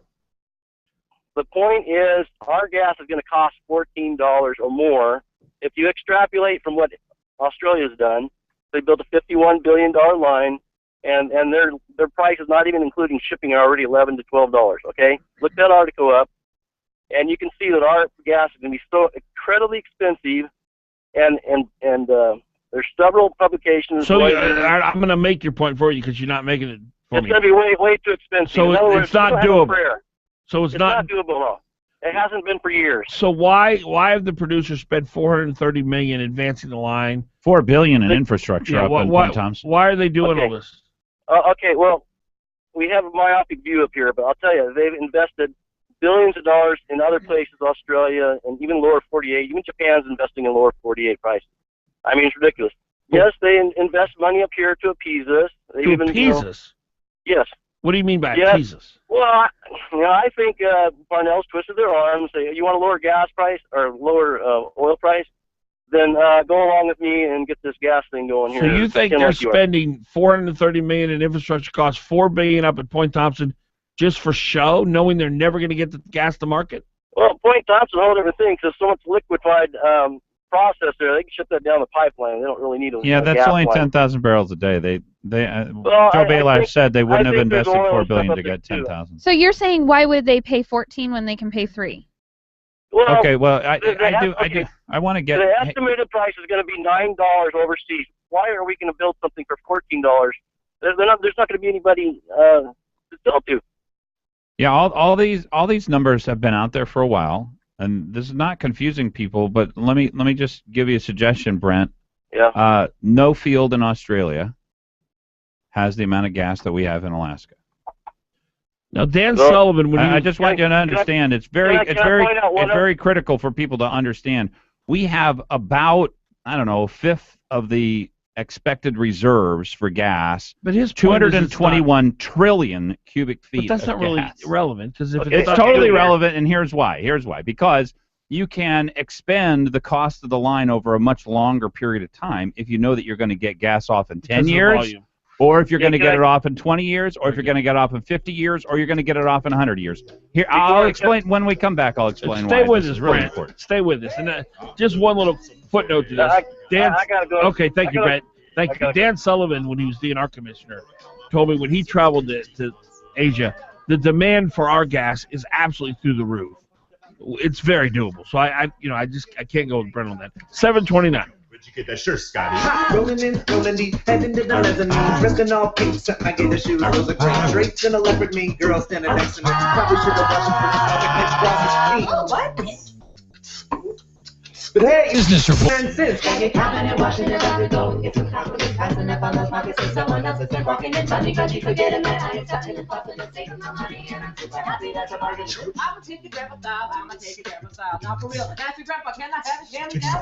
Velour jumpsuit and some house slippers, Mookie Brown leather jacket at the foundation. They had a little pinky dip, I got a little pinky dip, I got a face like it, and then I got a needle, yeah. Hello, my ace man, I'm in a John Wayne, I love that I'm a pin game on the road. I can take some wings, make the pull and sell those, a cigarette to be like. You got that down, so I'm gonna pop some taste. Only got $20 in my pocket. I'm hunting, looking for a come up. This is freaking awesome. Yo, what you know about rockin' a what you knowin' about wearing a perfume? Susquehanna Bank shares in a cash and stock deal valued at about $2.5 billion. The transaction works out to $13.74 a share based on yesterday's closing price for BB&T. Shares of Susquehanna are soaring on the news. With the Fox Business Report, I'm Jolene Kent. Warning, you must have your solar system up and running by midnight December 31st, or you'll miss out on this year's federal tax credit. Energy prices are expected to increase by as much as 40% in the near future. Go solar now with no down payment, interest, or payments for a whole year. The door of opportunity is about to slam shut. Call 1-800-MY-SOLAR now for a free in-home assessment. My home, my savings, 1-800-MY-SOLAR. With KOAN News, I'm Chuck White. An Anchorage man has been sentenced to 46 years in prison for stabbing a neighbor to death after a jury rejected his claims of self-defense. 38-year-old Joshua Wagner was convicted of second-degree murder in the death of George Dennis in 2011. Wagner reportedly has a violent past. He'll be 68 before he's even eligible for parole. As Ann Kenda reports, the Anchorage Baptist Temple School has declined to host high school wrestling championship. The state wrestling tournament for small high schools is set for mid-December. It's held every year at the Baptist Temple School, but after receiving a request not to have a public prayer, the school decided to drop out as host of the event rather than omit the prayer. The event will move to Bartlett High School. State Senator Hollis French of Anchorage has announced he'll return over $30,000 in excess campaign funds to his contributors and to charities. That's your Hot Talk News update. Intervals of clouds and sunshine today with a high 43. Then tonight, clear to partly cloudy with a low 24. Tomorrow, a mostly sunny day with a high 36. And clear tomorrow night with a low 19. Friday, a partly sunny day with a high 34. Then Saturday, remaining partly sunny with a high, again, 34. Sunday, sun and clouds, high 36. Hot Talk, breaking news, and the latest weather. KOAN 95.1 FM and 1080 AM. Attention Anchorage! Do you believe in the power of free live music? If so, we need your help. Anchorage has been selected as a semifinalist in the Levette AMP Music Grant Award Contest. This grant program will give top selected cities up to $25,000 to produce an outdoor free concert series in 2015. But we won't win without your help and vote. Sign up at amp.levettepavilions.org before November 30th or visit anchoragedowntown.org to follow the link to vote and help us win. The concert series will be produced by Anchorage Downtown Partnership with the help of the Alaska State Council on the Arts. It will feature local talent and help bring up bands from the lower 48 and beyond. Please help spread the word and rally your family, friends, colleagues, and neighbors to sign up and vote for Anchorage. Remember, we're competing against other cities in the lower 48, so every vote counts. The program ends November 30th. Brought to you by Anchorage Downtown Partnership and Alaska Integrated Media. Local news, weather, and the Dan Fagan Glen Biegel Show on Hot Talk. KOAN. Brought to you by Connect Country Liquor. With 4 convenient locations in the Valley and Talkeetna, you won't find a better selection. When I grew up, I want to be a pro basketball player. An elementary school teacher. No matter what dream you choose or where you are in life, Country Financial helps you and your family grow your own way. Or maybe a veterinarian. A mom, a doctor, and president of the United States. Maybe an astronaut or, an Olympic gymnast. You can grow your own way. We know some dreams take a little longer to achieve, which is why your local Country Financial representative offers helpful advice on everything, from auto and home insurance to financial planning, education to retirement, and business insurance too, so that you can continue to grow and dream. Or maybe an accountant, like my dad. For more information, visit countryfinancial.com or call 1-866-COUNTRY. Country Financial. Grow your own way. All my life, I've enjoyed hunting and fishing, but as I got older, it made it harder to enjoy the Alaskan outdoors. Thanks to Chugash Chiropractic, I'm back on the stream enjoying Alaska. Besides aligning the spine, we also deal with the musculature and the nervous system of the body. To do that, we not only adjust the spine, but we also balance muscles along with various therapies and deep tissue therapy. We help bring the body back to normal function. Hot Talk KOAN, man. You're on with Fagan and Biegel. 1080 KOAN.com. This station. Fagan and Biegel, weekday mornings from 6 to 9 a.m. on the Talk of the Valley, KVNT. 7:35 in the morning. Dan Fagan, Glen Biegel, Bonnie Cameron, right here on KOAN, KVNT, streaming live on danfagan.us. Our number, 569-1080, 569-1080. Give us a call. Let us know what's going on in your world this morning. How are the roads out there? How's the traffic? If traffic's building up somewhere, we'd like to hear from you. Or if you just want to jump in and weigh on some of the things we're talking about, we'd love to hear from you there. 569-1080, 569-1080. We've earned a reputation for being a superior roofing company. I'm talking about Earhart Roofing. Yeah, a lot of my friends have gotten their roofs redone from Earhart, and they all give me just glowing recommendations. But these guys really are great at what they do. They're the best in Anchorage. They're the best in Alaska. They do roofing projects all over the state of Alaska. If you want to get a free re-roofing estimate, it's just a phone call away. 345-5555. Very easy number to remember. Just know that they're the best in the business. Better Business Bureau Business of the Year for 2010, and that is not an easy thing for someone to accomplish. I recommend them to you, and I know that I've just got great, fantastic responses from everybody who's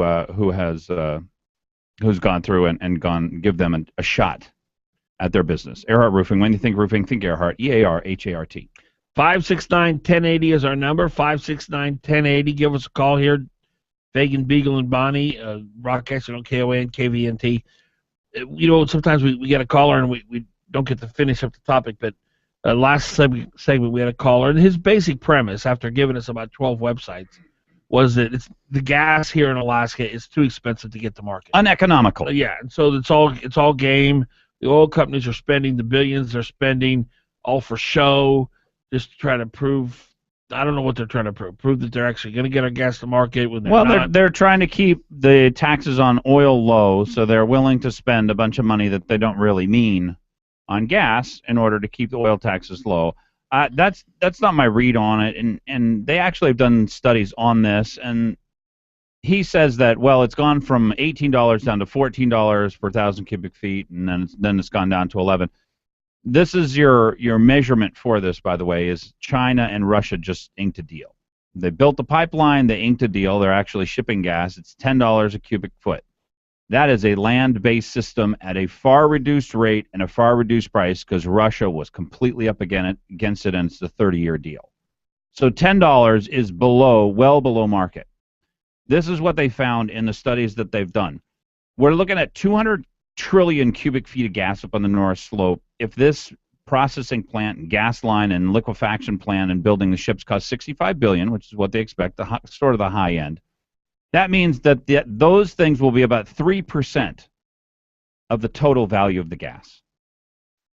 The cost, the expense. The cost of building this stuff is 3% of the total value of the gas. So you're saying 95, 97%? 97% is still left. It will either be taxed or it'll be an expense in producing it. Anyway, the investment to get the infrastructure built is only 3%. That's a pretty low investment. Okay, well that's what people have to realize. That's why it's hard for people. It's hard for us to imagine comparing Australia to Alaska. Nowhere else has the kind of gas reserves we have. We have not only a world-class, maybe the world-class gas reserve basically left. There's some in Russia that are massive, but we have a massive amount of gas. One of the very first things they teach you in journalism school is follow the money. Now, they teach it in a negative way. Whatever is being done, who's behind it, and they have diabolical, motives. I think follow the money is important when you're trying to figure out whether something's economical or not. Whether it's real. The people who are making the investment, what do they say? And they say, which the producers, yes, we think Alaska's gas is viable. Not only do we think it's viable, we're spending billions of dollars to make it happen. And then when the other side comes, the previous caller, well, they're doing that for show. People don't use billions of dollars for show. Yeah. But I do see his point in that. Don't you think that the general public might see that this has been said for years and years and years and it hasn't happened yet, and now materials cost so much? Why would they wait till now? But how do you to do explain it? the investment now? The investment we're seeing Well, I know now. I see it now, but do you see that we might be a little bit skeptical because we've been hearing it for so long? But the investment we're seeing now, we've never seen before. No, that's true. So I don't care about all that. I want to know, how do you explain the investment now? Right. Well, Yeah, You know, and it's we like- have infrastructure all the way over to the gas fields on the east side of the North Slope, right? All the way over to Point Thompson is on the far east side. That's where all the gas fields are, on oil fields. There is some liquefied natural gas liquids over there, but mostly it's gas fields. So we've got infrastructure all the way over there. It is a new day. And It's a different day. There's also a thing, Bonnie, and that's a good point. But there's two things that the skeptics have to understand. One, how do you explain the money being spent now? Two, Glenn pointed this out with our friend Dan Kendall. We could not have built a pipeline 20 years ago. We needed the gas to re-inject back into the ground because the oil is so much more expensive than the gas. So much more valuable. Valuable, good point. Mm-hmm. And so, there's a lot of things in play here, and I understand that people get skeptical and cynical, but if you understand the facts and you really look at it, and again, there's this, well, anything the oil company says they're lying mentality, and that's fine, but the private sector, the government will do that, but the private sector will not waste billions of dollars for show. Hey, we're going to just throw all this money into a project just so people will think we might do something. Yeah, because they could spend billions of dollars and get a pretty good return on other places. Sure. That's exactly, though, what the anti-oil people think they did with the vote yes on one and vote no on one for Prop 1. They spent $12 million. They're thinking about, and they've invested $4 billion. Right, but to the normal person, that seems like a lot of money to spend on ads. That's right. Normal people don't understand that $1 billion is 1,000 times $1 million. So they basically spent, 300 times just in investment the amount of money that they spent, letting people know, look, we made a huge investment in Alaska. We're here to stay. May I, and 569-1080, 569-1080. May I ask a philosophical question? No. Mm-hmm. Because I think all three of us are on the same page, even Brian. That whoa, even Brian. That can't be. That we're not full of envy and greed and think the oil company is Al Qaeda. We don't think they're evil. We don't think they're amoral. They don't have Alaska's best interest at heart. I'll tell you that right now. They have their shareholders' best interest at heart, and I understand that. I'm not putting sainthood on the oil companies. If they thought leaving our state tomorrow, leaving us high and dry, would be in the best interest of their shareholders, they would do it in a second. So we understand that, the four of us here. So many people don't believe that in our state. Obviously, we have Bill Walker as governor. Is there any way to convince people of that? Well, I said to somebody that I talked to that's very anti-oil, I said, well, so you're talking to them about being greedy, so you'd rather be greedy? That's the mentality. It's okay for Alaskans to be greedy then, but it's not okay for the oil companies to be greedy. It's our oil, Bonnie. I know. Go get a shovel. I like the way Sean Parnell said it at that banquet. He said, people that are selling something want to sell it for the highest price. Yes. People that are buying something want to buy it for the lowest price. Yes. They're a business. Yeah. And well, can we reach them? Some people we can't, because if you truly think that profit is an evil thing, yes, and we have to drive profit out of our industry, there's not a lot you can do. There's some bent that they have, and they may never understand, but most other people will. 744. They have, and they may never understand, but most other people will. 744.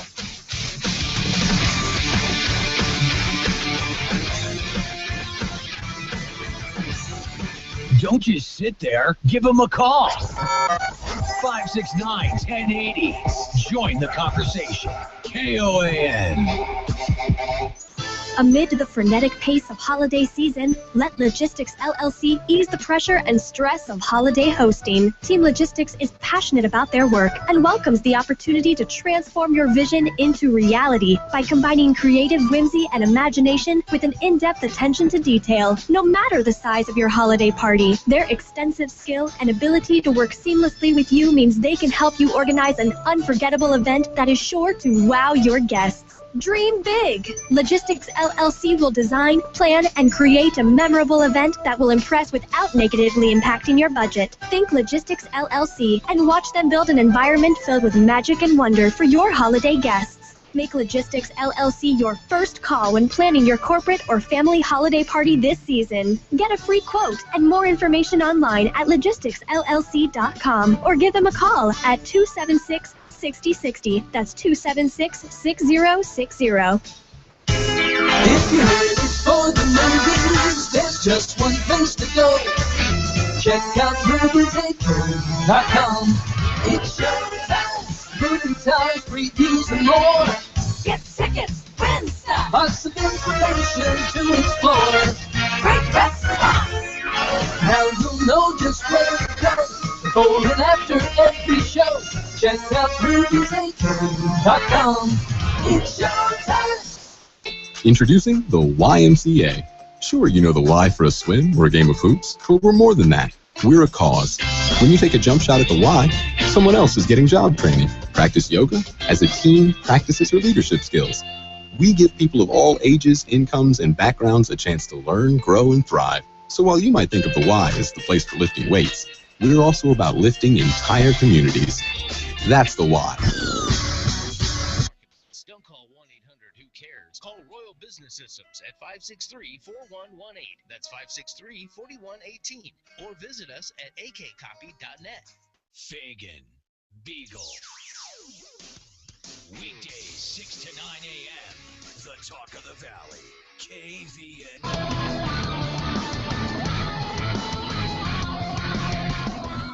747, Dan Fagan, Glen Biegel, Bonnie Cameron on KOAN, KVNT. We're streaming live, video and audio, danfagan.us. Our number, 569-1080, 569-1080. Give us a call. Let us know what's on your mind. Let's go to Lynn. Lynn, you're on. Good morning, guys. Morning, yeah, Lynn. Interesting conversation. Well, we're in pre-feed right now, and I'm reading from the DNR's briefings to the legislature. The estimated cost of pre-feed is $435 million. What is pre-feed? Pardon? What is pre-feed? Pre-feed is the first. They do a fee, pre-feed, and then a feed, and then a final investment. Is this regarding the gas line? Yes. Okay. Okay, that's what we're on. Okay. Now, the producer share is $327 to $348 million for this stage of it. Now, I don't think that includes Point Thompson. Right. But they had to do something on Point Thompson or they were going to lose their leases, right? Right. So they are now harvesting these incredibly interesting liquids that they get off of this condensates, they call them. Right. But they're buying land in Kenai, but that could be used to export out of Cook Inlet. So, you know, that's just a phase two. They haven't spent billions yet. They could. Not at Point Thompson? I don't know what they spent at Point Thompson. Glenn, what did they spend at Point Thompson? Well, we were told $4 billion is what the total investment's been, and in large part that is getting the infrastructure all the way from the west side to the east side, all the way over to Point Thompson. It's a lot of infrastructure they had to build. And that could work to export gas off of the slope by ship too. So yeah, I've heard stories about that. That might be an interesting way to get our gas to market. Right, and so it may be an investment that still has a pretty good chance of earning a return, and so that makes sense. But the other thing I wanted to talk to you about, and this is what Fred Dyson talked about, was that no legislature can bind another legislature into the future. So they put kind of a poison pill in this thing called alignment.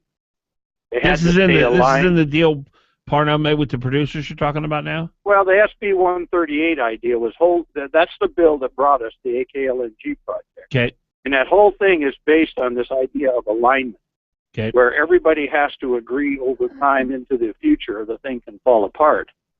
That was probably, I think, the most fatal flaw in this whole idea, because look how the alignment has changed especially if Parnell loses.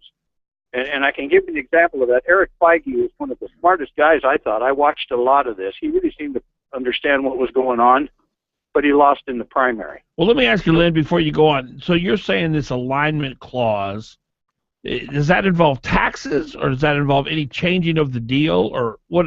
Yeah, what it's the deal. It's the basic deal. Okay. That they have to stay in alignment with each other because, and I understand the problem is that no legislature can bind another legislature. Yeah, but let me just ask you. So isn't that reasonable for the producers to ask that? At least that will give future legislators a pause before they want to go up and blow up the deal. Because, sure. So why is that a bad thing to put that in there? Because people who are capable of dealing with this topic, like Eric Feige, are not going to be there.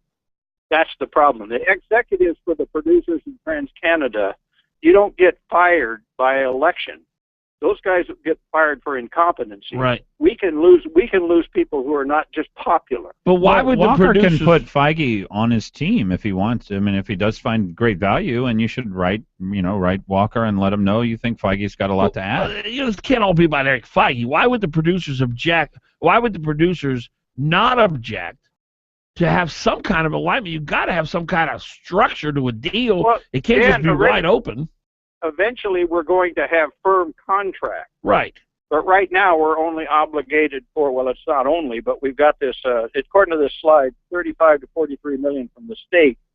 And then, of course, TransCanada comes in, and TransCanada kind of has a great deal here, because if we don't go from just this first step, pre-feed and feed, they get all their money back, plus something called an allowance for funds used during construction, 7.1%. A lot of that goes back to AGEA, though, because we kind of, TransCanada has all this leverage in the first place because of this ridiculous AGEA thing, and that kind of got transferred into the new deal because TransCanada wasn't going to play until we made good on the old leverage we gave them, right? Well, that's exactly right. We took TransCanada probably more out of convenience than anything else. But my point in that is that as we're in the preliminary stages, TransCanada's, they're covered. So what's your bottom line point? That this deal that's been struck now is not a valid deal because the producers demanded some consistency in the first stage? No, that's not what I'm saying. What is your point? My point is that a sovereign has no business. I'm sorry, what? Being a business partner. Say it again? A sovereign, a state. Right, I understand. Has no business being a business partner when the motives for a state are not the same as those of a business. So we should have zero ownership in the pipeline. We didn't in TAPS, did we? And that seemed to work for us. Yeah. And now we're going, look at, for instance, the taxing issues on the property value of TAPS. Yeah. The state would have been absolutely at loggerheads with municipalities on that property tax issue. Right. But they're not. So that's my point. So you're taking the complete opposite view of Mr. Walker, who says we don't have the pipeline. Well, if we're going, yeah, I am, but I supported Walker. But if we're going to do it, then we ought to have majority interest, which we can't afford. So either have none or all, or more than 50%. Well, yeah, because we're just going to be drug along as minority. But partners. will the producers take the risk when we're in control? When their boardroom becomes our boardroom? That is a business decision. Then I would say that they would never do that. Well. Yeah, I don't. That's right. You don't. So then the only option, according to you, is to have zero ownership as a state, right? As a sovereign. Well, yeah, because that's not our job. That's a huge difference between you and Walker. Why did you vote for him? Because I fired Parnell because of his spending. The guy just wrecked us. And you don't think Vince Beltrami is going to have Walker spend more? Well, we're out of money now. It's a self-correcting problem. We just don't have the money anymore. But you're looking forward to that, by the way, that we're actually going to have to live within our means because we can't keep writing checks. We can't afford. Absolutely. And I'm also a big fan of the Ketchikan lawsuit. I would like to see them prevail so that the state has to pay for all education. And I don't want to pay less property taxes, but 51% of my property taxes go to pay for schools. Our municipality would have no problem if the state would live up to its obligations, which is to fund the education for all the children in Alaska. I don't see how we're out of money, Glenn. I know Glenn says that too. I just don't see it. We get tons of cash. Because going back to Roger Cremo and others, they said you're going to be foolish if you know from eat your seed corn. Do you know what that means? Yeah, you don't get to plant anymore. Yeah. Well, we should have lived off the revenue of the non-renewable resource extraction, not spend the revenue directly. Not giving it. Not spending the permanent fund check. Right. Yeah. And the earnings of the permanent fund were supposed to fund state government. And Yes. we could have almost pulled it off. No, but I we agree didn't. with that. No, the permanent fund check to the citizen was the biggest mistake, in my personal opinion, the state has ever made. You agree with that? I do agree with that. You know, you couldn't win. You couldn't win dog catcher if you said that publicly. That's exactly right. I couldn't, but yet Yeah. we and the people who were most abused by that were the children. Yeah. Whose parents took their money and spent it. That's right. That's right. And so anyway, well, that's enough for this morning. Thank you, but yeah, Lenny. That's a great call. Very good point. I appreciate it. I am like Bonnie, though. I'm a little confused. Look, you got Sean Parnell, who has spent more than he should, but he did cut in recent years. I don't see any cutting coming from Walker, but we'll see. Maybe he'll prove me wrong. 569-1080. 569-1080. You think that here's my view on where we are as far as money goes. I think we're down to $80 a barrel. We were going to be in like $1.5 billion deficit based on $105 a barrel. Mm-hmm. We're going to be at $80 a barrel, if it stays this level for the whole year, and that would be a true disaster scenario. When I talk to every single legislator, I would ask them all the same question. Is there a sustainable budget? Is that something that you believe in? Is that something you're going to work towards? Every one of them said yes. The public is well aware that we're spending beyond our means. Bill Walker ran on the fact that we're spending beyond our means and that we need to limit the budget. Sean Parnell ran on the fact that we're spending beyond our means and that we need to limit our budget expenditures. And that was at $105 a barrel. But do you know what the first thing Walker said he's going to do as governor? Increase spending for Great Alaska schools, I think. Medicaid. He's going to expand Medicaid. That's not a direct cost to us. It's a direct cost through the feds. It will be. You say. He says he'll drop it as soon as it becomes an expense. Oh, just like Carol Como. Yeah, exactly. No, I don't believe that, and I hope that's one of the things people put on their list is when push comes to shove and the feds walk away and say, well, we're going to fund 90%. So you're going to pick up $300 million. Okay, well, we're going to fund 80%. You're going to have to pick up $600 million. Will we walk away from these, quote, poor people, right? These are poor people. Everybody admits that, who need their health care. Will we walk away from them? I don't think putting more people on welfare is a good idea. Anyway, the point being that everybody's aware that we're overspending. We've probably got about $11 billion in easy money. We have $4 or $5 billion in hard money that's put away in like what's the place that built Alaska Housing Finance. Okay, that's hard money because if you just start stealing that money, they could go into deficit next year, and then we'd be really screwed. So anyway, I think most people, including every legislator who I talk to, agrees we got to figure out how to cut. So that's what I mean when I say we're out of money. We got a few years left. 569-1080. 569-1080. Dan Fagan, Glen Biegel, Bonnie Cameron, KOAN, KVNT. Again, our number, 569-1080. Give us a call. Cameron, KOAN. The traffic jam. A stifling halt to your thrilling drive. But in a redesigned 2015 Mercedes-Benz C-Class, that interruption is at least tolerable. With the most luxurious interior in its class and an innovative touchpad, the all-new 2015 C-Class is as exciting to experience standing still as it is in motion. And with its improved acceleration power, your state of comfort continues, knowing you'll make it to your destination on time. To your authorized dealer and see the world differently in a C-Class from Mercedes-Benz. Get the 2015 C300 4MATIC starting at just $40,400. Test drive one today. MSRP for a 2015 C300 4MATIC excludes all options, taxes, title, registration, transportation charge, and dealer prep. Options, model availability, and actual dealer price may vary. See dealer for details. Mercedes-Benz of Anchorage. The best or nothing. Not just talk. Hot talk. KOAN Anchorage. 95.1 FM. 1080 AM. Fox News Radio, I'm Lisa Brady. Europe's space agency has just gone where no spacecraft has gone before, landing on a comet. Fox News Radio's Simon Owen is live in London. Elisa, there were some nervous faces in the control room in Germany, but then after a 7-hour wait for news, celebrations breaking out as the spacecraft sent back its first signals.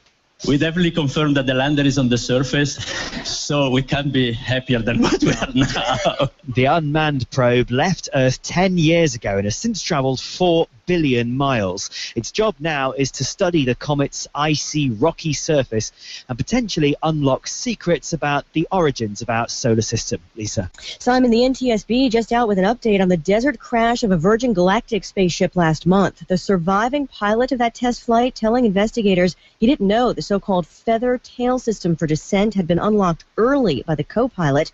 The pilot also says his parachute deployed automatically after he was thrown clear by the breakup. Another gay marriage ban struck down in the South. Fox News Radio's Steve Taylor with this live. A U.S. District Court judge in Charleston, South Carolina, has ruled against that state's constitutional amendment banning same-sex marriages. This decision is a result of an earlier federal court decision to block a similar ban in Virginia. When the Supreme Court refused to hear Virginia's appeal last month, it made it likely that South Carolina's ban was doomed because the two states are in the same federal court circuit. But same-sex marriages don't start right away in South Carolina. The state has until a week from tomorrow to appeal. Lisa. Steve, a nephew of the Dallas Ebola patient who died, just announcing a charitable trust to help fight it in Africa. We lost one, but we can save 1,000. It's part of a settlement between Thomas Duncan's family and the hospital's parent company. Fox News Radio, fair and balanced. Dentist office, may I help you? Hi, I'd like to cancel my teeth whitening appointment. May I ask why? I found a teeth whitener that works in 5 minutes that I can do from home. It's called Power Swabs. Hi, I'm John Greenhut, and if you want to whiten your teeth 2 shades in 5 minutes and 6 shades in 7 days, then try Power Swabs. Just swab your teeth and you're done. Try Power Swabs risk-free by calling 1-800-663-1592. That's 1-800-663-1592. 1-800-663-1592. Big grain fever savings are back at John Deere. Save on all tractors from the 1 family to the Big 6 series with 0% financing for 60 months or big cash discounts. Plus, get $1,500 off a 1 family tractor with the purchase of 2 implements. Offer ends February 2nd, 2015, subject to approved installment credit with John Deere Financial. Some restrictions apply. See dealer for details. Visit your local John Deere dealer today to take advantage of special savings going on now. Find out more at myjohndeerdealer.com. Best Split Firewood can deliver split firewood to your house today. And if you live in Anchorage, delivery is free. Wait, what did I just say? Delivery is free if you live in Anchorage. Wow, that's cool. Okay, back to the commercial. Best Split Firewood. Call now, 727-5928. That's 727-5928 and get 2 bundles of starter sticks with your order. Hold on, 2 bundles of starter sticks and free delivery in Anchorage? That's way cool. Best Split Firewood will deliver mostly all birch split and ready for your fireplace or wood stove, no matter how much you need. A quarter, half, or full cord. They have the best firewood in the city, and they'll even mix in some spruce if you ask for it. And don't worry if you just need a couple of bundles. Best Split Firewood has them wrapped and ready to go at half of what you would pay anywhere else in the city. Best Split Firewood. Call today for free delivery in Anchorage and 2 bundles of starter sticks. 727-5928. That's 727-5928. Visit their new location at 2000 East 68th Avenue in Anchorage. Philanthropy. It does such big things in our community and state. Help honor outstanding Alaskans for their philanthropy at the National Philanthropy Day in Alaska Luncheon on Friday, November 21st at the Denina Center. Visit afpalaska.net. Philanthropy. Big word, big state, big impact. Presented by the Association of Fundraising Professionals, Alaska Chapter, and this station. Glen Biegel, you have beautiful teeth. Why, thank you, Dan Fagan. That's because my family and I have gone to Dr. Dan Kiley for years. I get scared at the dentist. Dr. Kiley knows people like you are afraid, so he creates a relaxed atmosphere at his office. People actually like going to the dentist for Dr. Kiley. I know it's important to have good dental health. And you look better with good teeth. And Dr. Kiley offers cosmetic dentistry along with general care. Visit Dr. Dan Kiley at lakeotisdental.com. Call him at 562-9209. Do you remember that Beatles song? If the rain comes, they'll run and hide their heads. You know which one I'm talking about. Well, if that's you, and you're inside your home or office, it's time to call Earhart Roofing. Call Earhart Roofing for all your roofing needs. Flat or pitched, large or small, Earhart Roofing will do the job quickly, and they'll do it right. Earhart Roofing, big enough to serve you, and still small enough to care. Call 345-5555. That's 345-5555. Here's my good friend, Keith Montronock. Automotive repairs can be frustrating. Let me help. Call 349-1637. I have been in business for nearly 20 years at the same location. Specialty Truck and Auto is in South Anchorage behind the Long Branch Saloon where Diamond comes Abbott. I have 6 ASE certified technicians working from 7 a.m. until 6 p.m. Monday through Friday. I have a voucher for any of the 6 Alaska Laser Wash locations for each customer. If you schedule ahead and need a ride when you drop your vehicle off, I may be able to help. Call Specialty Truck and Auto, 349-1637. You're on with Fagan and Biegel in the morning. Give him a call, 569-1080. You're on with Fagan and Biegel in the morning on the Talk of the Valley, KVNT.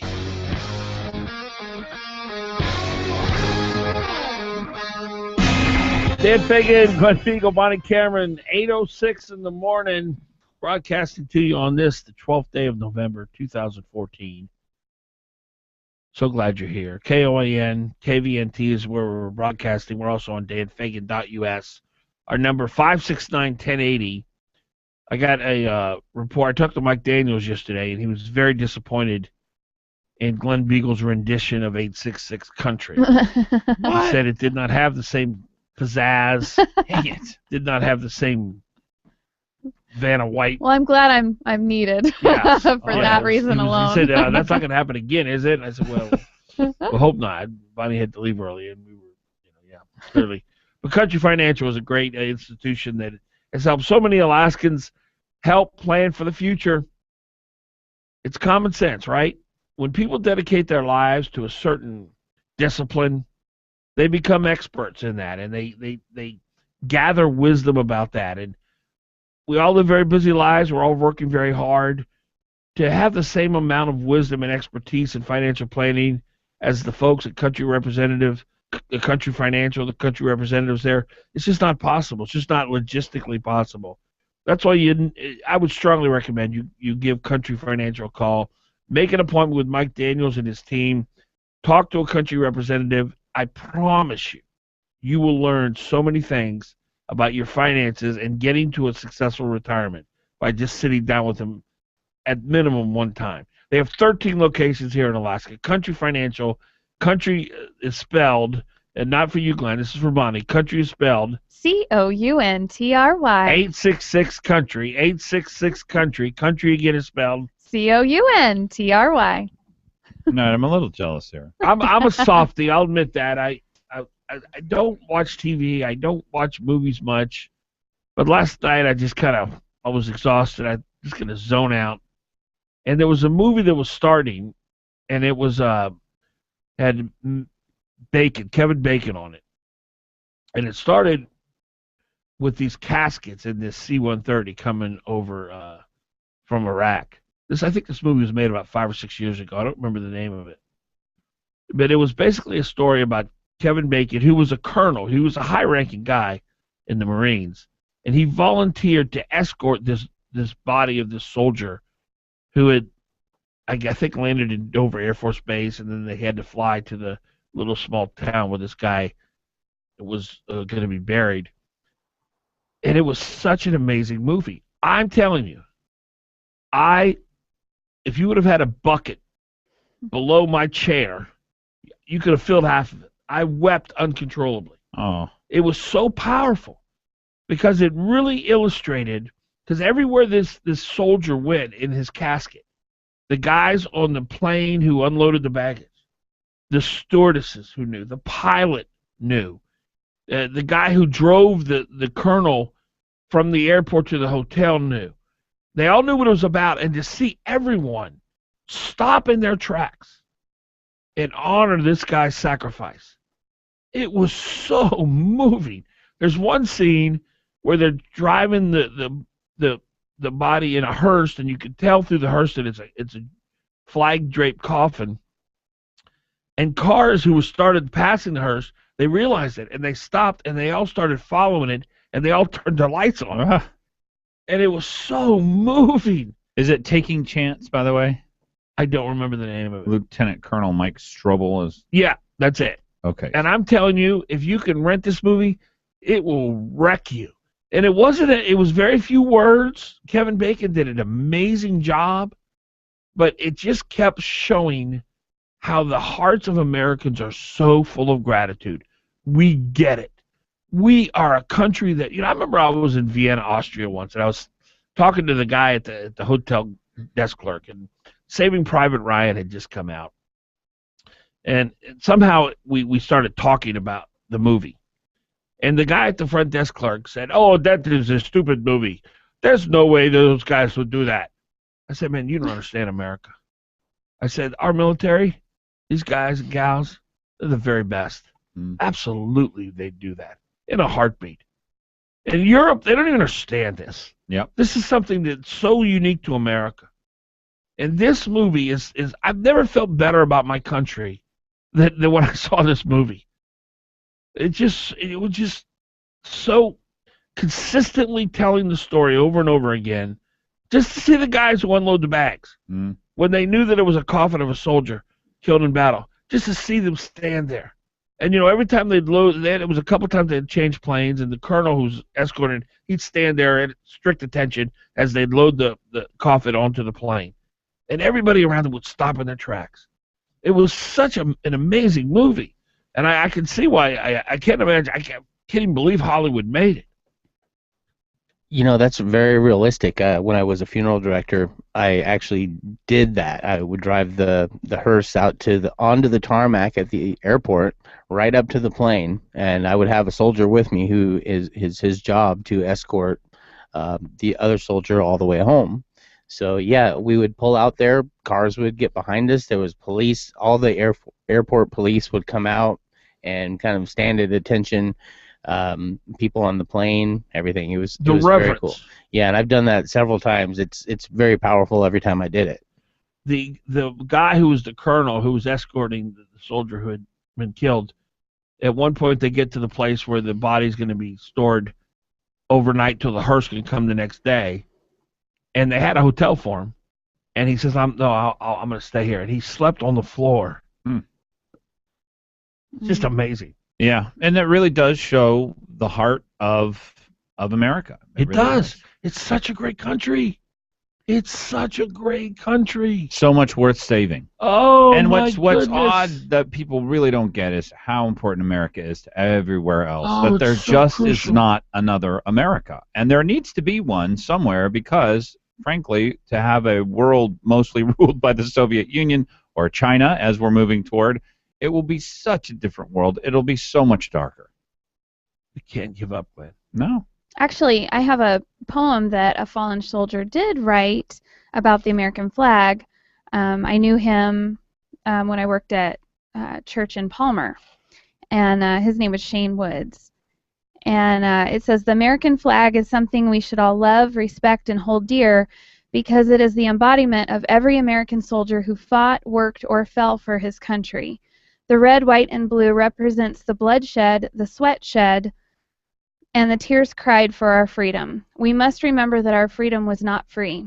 Untold people have lived, worked, fought, killed, and died for what we have, and perhaps we should ask ourselves if we would be prepared to make the same sacrifice." It's beautiful.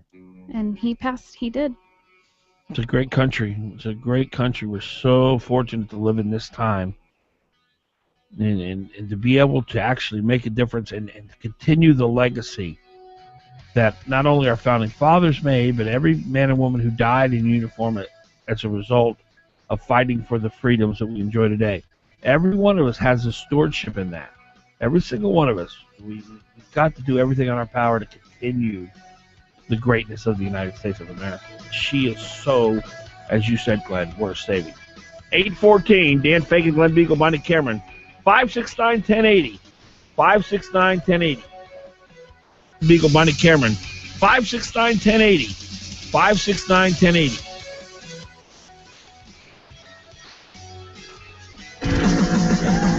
You're on with Fagan and Biegel. Give him a call. 569-1080. KOAN.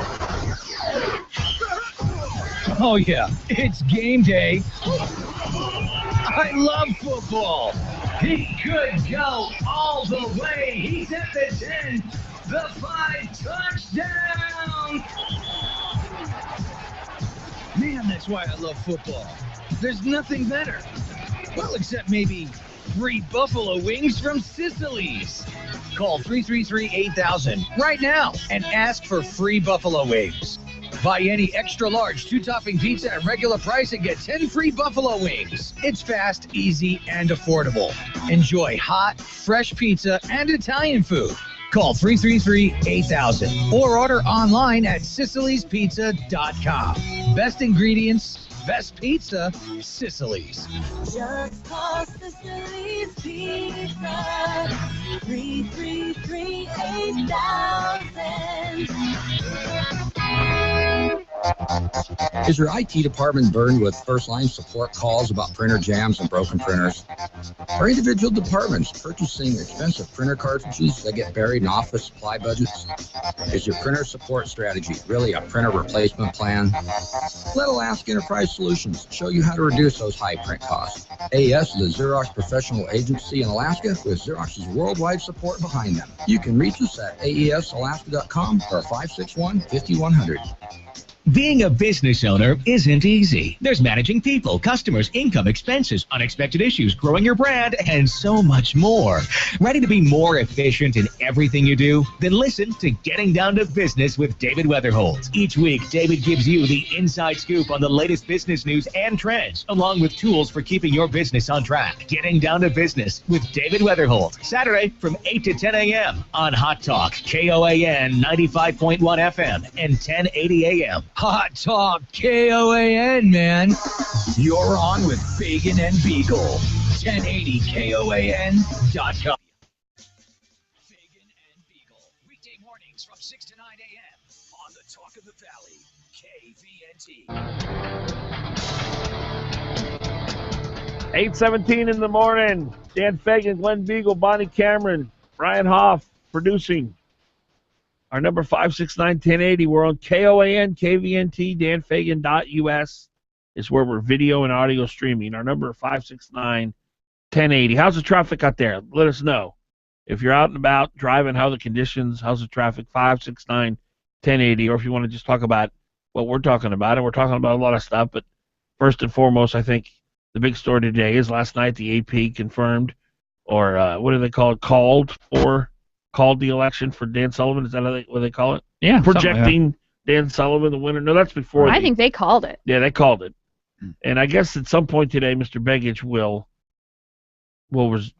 come forward and say, "Hey, I guess you can go and take my place." You know, there's one thing about the speeches. I've been waiting for him to call. Concession speeches are very telling. I remember the best I've ever heard Mitt Romney is when he lost in the primary. And he got up there and he just let it rip. Is as a conservative, it gave me chills. Ethan Berkowitz, when he lost to Governor Parnell, he got up there and let it rip, and he sounded like Stalin, because they can stop pretending. Once they lose, now it's time to let everybody know. To their Here's who I am, baby. And it's like, okay, baby, this is the way I believe. But Mitt Romney was a conservative. I'll tell you, he sounded like one to me. Okay. I've always taken him to be one. Yeah, I think everybody trashes on me for that. Yeah, I don't know. You know, that's one thing about you, Glenn. You're very trusting, loyal, which is good. No, it's different. Well, he is loyal. But here's the one thing that Mitt Romney is the best man, the goodest man to run for office, the most good that I've ever seen. I've never seen anybody give as much charity as Mitt Romney. Yeah, that's true. And period. So look, if he is a little bit liberal, but he's that good, I just see him as somebody who can lift America up. Yeah. Unity Party. I don't know, and I didn't think it. Look, I thought he governed a very liberal state. Yeah. And as conservatively as he could.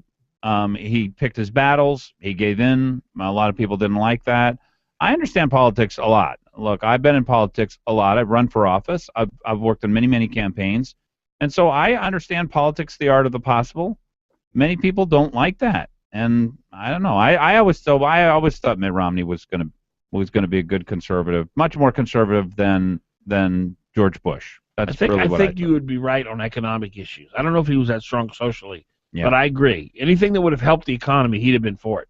He's a free market guy. I thought he would have been doing okay for the Supreme Court, because that's critical for me. I mean, if you're not going to help me out on the Supreme Court, honestly, what good are you? Because those guys are going to be there 30, 40 years. I think whatever the population, however they're feeling about Congress at that point, is who's going to be president. Wow. Democrats down to 36%. Brian, I interrupted you. Sorry about that. Oh, no, I mean, I just think that Mitt being Mormon kind of goes to his social issues. They're very conservative. You know, Mormons aren't as conservative on the abortion issue, I find it, you know, because, and I understand that Harry Reid is an anomaly. Anomaly. Somebody. Abominable. Anomaly. Abominable? Yeah, Anomaly. He's not your typical Mormon. Oh. But I don't find Jack Mormon. Yeah, I don't find Mormons that big on abortion rights or on pro-life stuff. I know there are a lot of them, most of them are pro-life, but it's not a big driving issue with them like Catholics or evangelicals. That's been my experience. Yeah, Utah is one of the biggest red states. Although, I know Begich that. is a Catholic, Murkowski's a Catholic. Well, Sullivan's a Catholic, though, too. Who? Is there a difference between Roman Catholics and Catholics? I mean, why do both Dan Sullivan and Mark Begich identify themselves as Roman Catholics? Roman Catholics make better pasta. There are... and they wear robes. There are Orthodox Catholic, there's Greek Orthodox, Russian Orthodox, Eastern Orthodox. So there are lots of different Catholic sects. They broke off in like 469 AD. There was a discrepancy between what they wanted and what's called the Apostles' Creed. So anyway, so the different, and you call yourself Roman Catholic because you want to make sure that you're going back to the Pope. There is an AM Church, what they call an American Church of American Catholics, that looks to our bishops, which are oftentimes very, very liberal. For instance, they supported universal health care. Apparently, that's how they think souls get saved. We have universal health coverage provided by the government, as we see in France, where everyone gets saved because they all have it over there. I just think that after the vote is in and the people have spoken, people in Congress, if they've been voted out for the next year, they should not be able to make any votes or confirmations or anything. The election's over? Yeah, they should be a lame duck just as much as the president. The most dangerous animal in the United States of America is a lame duck. Well, because, I mean, look at this confirmation for AG. It's going to happen. Mark Begich will, let her go through and confirm her. They're not going to stop them, and Republicans aren't going to stand up and say, let's slow this train down. I don't think Lisa Murkowski would vote against, or not vote, but not confirm her. Yeah, it will be interesting to see how Lisa Murkowski uses the next 2 years, and whether or not we recognize her from her previous statements, because this president, who she backed regularly, routinely, and in very public fashion, and then ran against in order to get the energy, the head of the energy committee, and hopefully that will be good for Alaska. Well, that's another side of Sullivan. That's another upside of Sullivan winning, because now we'll have somebody to contrast. Because her and Begich are pretty much lockstep. Occasionally there will be a difference, but this is going to, every time it's going to be, Senator Murkowski voted this way, Senator Sullivan voted this way. So it'll when she does come up for re-election in 2 years, we'll be able to see, she's clearly not the same philosophy as Dan Sullivan, who I think will be wildly popular as a senator here in Alaska. Yeah, I think so too. Yeah. My hope too is that he goes out to the bush and figures out what it is that they want out there. And hopefully it's not just money. I think money will flow out to the bush, but if that's all they want, then their lives will not improve. Yeah. Speaking of Attorney General, this is Thomas Sowell has a column out on voter fraud ID and Mr. Attorney General Holder and his being complacent on this. Here's what Sowell writes, just a couple paragraphs here. The most devastating account of voter fraud maybe in the book Injustice by J. Christian Adams. He was a Justice Department attorney who detailed with inside knowledge the voter frauds known to the Justice Department and ignored by Attorney General Eric Holder. Listen to this. Listen to this. This is amazing. Where is the media?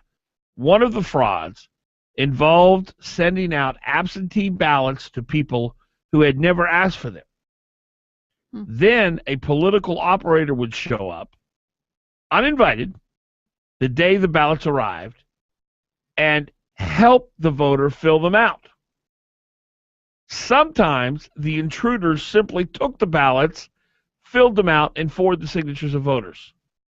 And the voter would never know because they never filled out their ballot anyway. They were illegal votes for Democrats, which may be why Eric Holder saw no evil, hears no evil, and speaks no evil. I'm telling you, if we ever get a correct recording of history, Eric Holder will go down as the most corrupt attorney general in the history of this great republic. And he just stayed and stayed and stayed. If that had been a Bush appointee, you would never have heard the end of it till he resigned. One of the most powerful arguments for electing Republicans at this point, since I don't think most people buy into, maybe half of the people who vote Democrat buy into everything that they actually believe. Now they know what they believe with Obamacare and with Attorney General Holder and all these scandals and revealing Mitt Romney's tax records. I mean, all kinds of things which are just totally un-American. I would say only half the Democrats actually believe that that's how we should run a country, or half Democrat voters. This is one of the most powerful arguments, by the way, why people, I think, now are voting Republican, because they know that there's no check on Democrats. Yes. The media doesn't hold them accountable. Yes. They have absolutely no shame whatsoever in holding themselves accountable. Many of their voters don't hold them accountable, and when they can lie, like Begich came on this program and told mistruths, they love that. Whereas if a conservative got on a program and started lying about things, we would hold them accountable. We don't like it when they lie. Where is Rachel Maddow, Chris Matthews, all the big Democratic talking heads on the architect of Obamacare yesterday calling Democrats stupid? I think they're whistling past the graveyard. Like the John Arano guy, who's the big leftist here in town, and I sent out a Twitter of that sound clip, and he gets it, and he goes... He comes back with Bush. Well, the Bush lied about the Iraq War. He didn't even address it. And he didn't lie about the Iraq War. But to him, that was not even relevant. You got a Democrat architect of Obamacare saying we lied to people because they're stupid, and to John Arano, whatever the hell his name is, that was not even worth a comment. Well, you don't think Rachel Maddow and Chris Matthews haven't said the same thing? They've said they're stupid too in their own circles. Oh, I you mean behind closed doors? Yes. Oh, sure. Yes. Yeah. So they're not going to speak out against it because they know it's true. Well, you know, I don't know. This is unprecedented. I know Barack Obama, when he first ran for office at a fundraiser in San Francisco, said that middle Americans cling to their guns and their Bibles and they're bitter. I know Democrats have talked about conservatives in a negative way. I've never heard a leftist talk about their supporters. He was not criticizing Republicans. Mm-mm. He was not calling conservatives stupid. He was calling his followers stupid. And the media inept, essentially. That they depended on the ineptness and the one-sidedness and the bias, right. So I guess just to really briefly finish up my point, one of the most powerful arguments why Republicans should be in charge is that people know that they're going to be held accountable. The media will hold them accountable in a very biased way, but at least somebody will hold them accountable, and Republicans will hold them accountable, and if they get any middle-of-the-road voters, they will hold them accountable. There are lots of controls over Republicans. We now know you elect a majority of Democrats, a supermajority in the Senate, and a majority in the House, and have a Democrat president. There is literally nothing that they're not going to do, and nobody's going to hold them accountable. Nobody's going to be able to stop them. Dan Fagan, Glen Biegel, Bonnie Cameron on KOAN, KVNT, streaming live on danfagan.us, our number 569-1080. 569-1080. Give us a call. Let us know what's on your mind. Love to hear from you this morning. Time currently 8:29.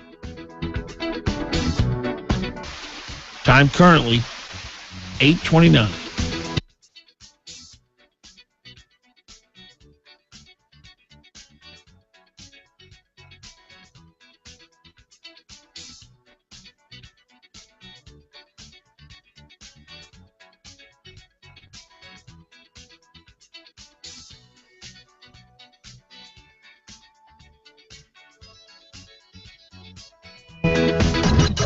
Fagan and Biegel on Hot Talk KOAN and online at 1080KOAN.com. Local news brought to you by Jansen Funeral Homes, Jansen's Evergreen Memorial Chapel, Jansen's Alaska Cremation Center, and Jansen's Eagle River Funeral Home. Jansen Funeral Homes, where just like family, they're there when you need them. With KOAN News, I'm Chuck White. An Anchorage man has been sentenced to 46 years in prison for stabbing a neighbor to death after a jury rejected his claims of self-defense. 38-year-old Joshua Wagner was convicted of second-degree murder in the death of George Dennis in 2011. Prosecutors say the victim was stabbed 9 times during a fight, was able to retreat to a house and lock the door, but later collapsed and died from his injuries. Defendant was living in a trailer near Dennis's home at the time. Wagner reportedly has a violent past. He'll be 68 before he's even eligible for parole. Finally, the head coach of the Colony Knights football program for 5 seasons has stepped down. Brian McIntosh called it a difficult decision, but said he could not commit the time required. He was Alaska's Coach of the Year in 2010. That's your Hot Talk News update. Local weather is next. Intervals of clouds and sunshine today with a high 43. Then tonight, clear to partly cloudy with a low 24. Tomorrow, a mostly sunny day with a high 36. Then clear tomorrow night with a low 19. Friday, a partly sunny day with a high 34. Then Saturday, remaining partly sunny with a high, again, 34. Sunday, sun and clouds, high 36. Hot Talk, breaking news, and the latest weather. KOAN 95.1 FM and 1080 AM. Local news, weather, and the Dan Fagan Glen Biegel Show on Hot Talk. KOAN. Brought to you by Connect Country Liquor. With 4 convenient locations in the Valley and Talkeetna, you won't find a better selection. Information available at savingchristmas.com. A better life with Dr. Sanjay Gupta. A new study confirms that American beer bellies are getting even bigger. I'm Dr. Sanjay Gupta, CNN's chief medical correspondent. Americans are getting bigger around the middle. That's according to a study published in the Journal of the American Medical Association. Your abdomen is considered the most dangerous place in the body to gain weight. That's because studies have shown that people whose weight settles in their midsections have a higher risk for diabetes, heart disease, other serious conditions. In this study, the Centers for Disease Control and Prevention looked at adults over a period of 12 years. They found that the average waist size went up nearly an inch for men to almost 40 inches. For women, the average waistline was about 38 inches, which is up nearly an inch and a half from 2000. By the CDC's estimate, 54% of U.S. adults are heavier in their midsections, and that's up from 46% in 2000. I'm Dr. Sanjay Gupta, helping you live a better life. Investing in bonds involves risk, including the possible loss of principal. Income may be subject to state, local, or federal alternative minimum tax. When interest rates rise, prices will fall. When interest rates fall, prices will rise. I'm at a place in my life where I need investment income. That's why I invest in tax-free municipal bonds. I love the income they provide. Income that's really tax-free. At this point, that's exactly the kind of income I need. Tax-free municipal bonds can serve as the cornerstone for a conservative portfolio. They offer income that's tax-free. Henyon & Walsh is a leading expert in tax-free municipal bonds. We're committed to finding you the best bonds to meet your investment goals. We'll even send you our informative bond guide, absolutely free, if you call right now. 1-800-908-5154. If you have at least $10,000 to invest, consider municipal bonds. Take charge of your investments today and keep more of your hard-earned money. Call now to receive your copy of our informative bond guide. It's free, so call right now. 1-800-908-5154. 1-800-908-5154. Henyon & Walsh Inc. Member of FINRA SI. When I grow up, I want to be a pro basketball player. An elementary school teacher. No matter what dream you choose or where you are in life, Country Financial helps you and your family grow your own way. Or maybe a veterinarian. A mom, a doctor, and president of the United States. Maybe an actor. Oh, an Olympic gymnast. You can grow your own way. We know some dreams take a little longer to achieve, which is why your local Country Financial representative offers helpful advice on everything.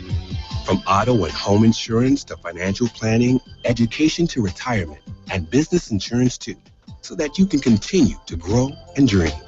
Or maybe an accountant, like my dad. For more information, visit countryfinancial.com or call 1-866-COUNTRY. Country Financial. Grow your own way. All my life, I've enjoyed hunting and fishing, but as I got older, it made it harder to enjoy the Alaskan outdoors. Thanks to Chugach Chiropractic, I'm back on the stream enjoying Alaska.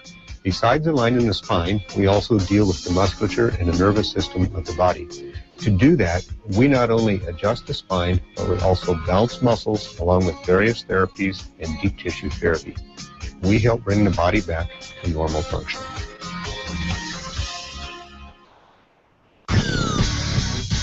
You're on with Fagan and Biegel on Hot Talk KOAN and online at 1080. Fagan, Biegel. Weekdays 6 to 9 a.m. The Talk of the Valley. KVNT. 8:35. Dan Fagan, Glen Biegel, Bonnie Cameron on this November 12th. Welcome to the broadcast on KOAN, KVNT, also streaming live on danfagan.us. Our number 569-1080. 569-1080. I got a question for Glenn Legal Beagle. Mm-hmm.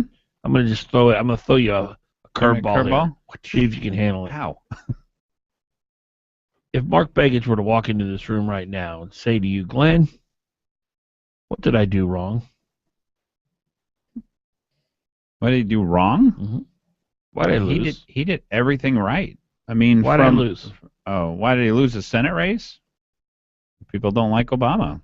I mean, so it wasn't him? You could have voted. You could have voted against Obama, you know, and not supported Harry Reid, I suppose. Yeah, no, I think. Was it Obamacare? His vote? I think that was largely it. If he had even come out and said, you know what, I'm not just going to give this vote away because I am worried about some of the things this thing does. If he had given himself any shielding on it at all, it might have helped him. Matt Larkin's view is that this is just math here in the state of Alaska. Matt Larkin, pollster. Yeah, works Dittman Research. He says it's really tough for a Democrat like Begich to win. But I think the two things which weighed heavily on Mark Begich, Obama was down at something like a 39% approval rating. That's really hard to come away from because he voted with him so often. And the way that he got in by essentially slandering Ted Stevens and riding in on an invalid prosecution of him kept a lot of people away from Begich who would be his natural allies because he was senator. And that kept a lot of heat away. But the real critical thing, and you pointed this out, when he ran that commercial that said that Dan Sullivan is responsible for the rape and murder and supports releasing rapists and murderers as Attorney General when he did not have anything to do with it, that really stopped the Begich campaign from being able to make a lot of the arguments that they like to make. Look, we're really good people, and we're trying to do the right thing. That argument was just blown out of the water. So anyway, what would you tell him, Bonnie? I think it was the fear, too, that he would let in another Supreme Court justice who would be anti-gun. That is huge for Alaska. You think Alaskans are smart enough to figure that out? Yes. I think the NRA rating. I think the pro-gun thing is a huge issue here in Alaska. That's probably our biggest. Yeah. Well, yeah, you have to look at it in context. If you look at the whole race in context, no Democrat did well. You can't, and I agree the commercial where he said Dan Sullivan is pro-rape and murder, that was pretty much the beginning of the end. But even if he hadn't said that, I don't think there was anything Mark Begich could do because he was a foot soldier for Obama and Reid, and as good as a politician as he is and as much money as he had, I just don't think there was anything he could have done other than not have been Harry Reid and Obama's foot soldier, right? Yeah, to be somebody other than who he was as he legislated. Or he could have had an opponent who had no discipline in his message and shot off at the mouth and talking about getting rid of Dan the 14th Sullivan was Amendment. Very boring. He was so the boring. 17th Amendment. 17th Amendment, yeah. Right. He was boring, but that's why he's a senator. That's why he's a senator. And yes. That's what people have to realize is you just go out, and people know kind of who you're going to be with. Yeah. Ted Cruz came up here and supported him.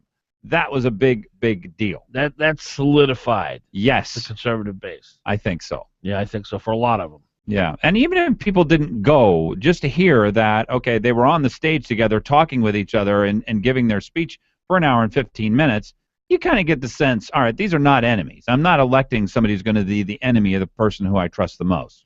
I think it was great of Ted Cruz to come here because it really does hold Dan Sullivan accountable. Yep. Like he's like, I'm going to be watching you. Yep. Well, he's got a great friend who really understands more about the political process. Good mentor. And here's why. And a lot of people fault Ted Cruz, by the way, for halting the Senate for 22 or 24 hours. What that did was it allowed the American public to react, to have time to react to what was going on and something they didn't like. And every time somebody makes a phone call, that's not all that they do. They think about things, make a decision.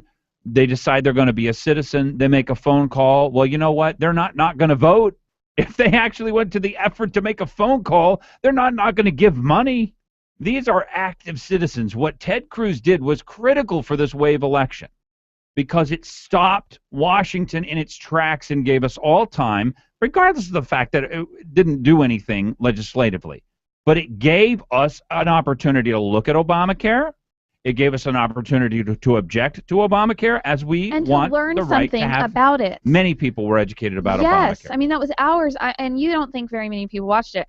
I do. I think, and even if they didn't watch it, they heard clips from it and saw maybe YouTube and saw maybe YouTube videos of it. If they watch Fox News, but even the if thing it was is, a million that, people, though, Bonnie, that million people still make a difference in this country. And that is what our representatives should be doing: is schooling us and teaching us about what they know.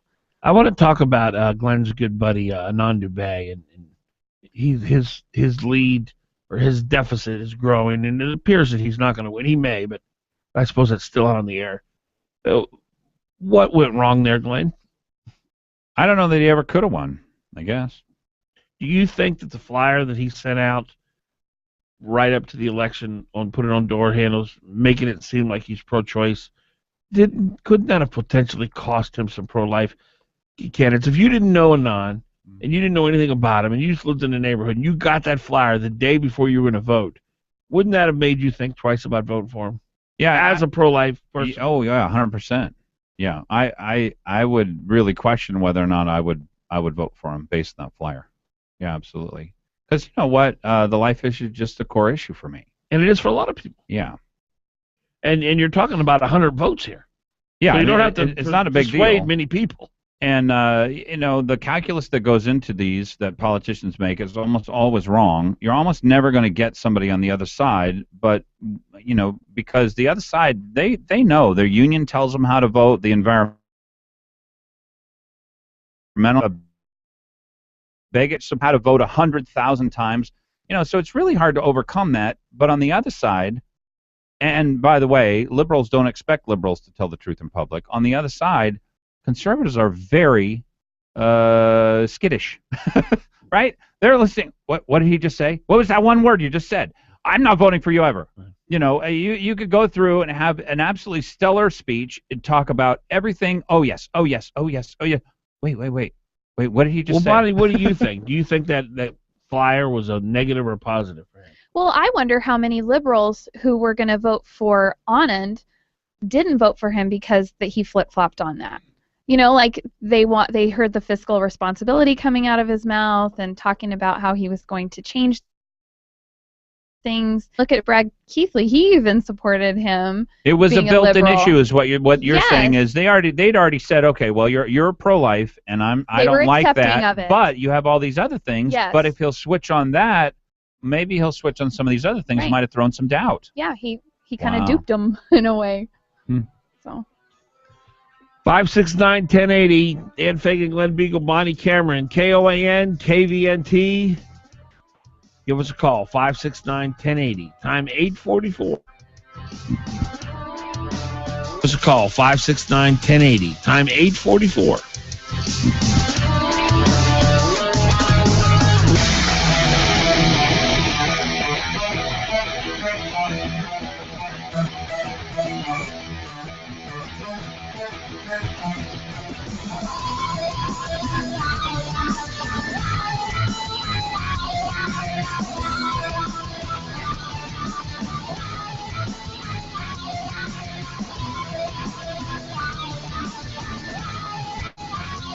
Don't just sit there. Give them a call.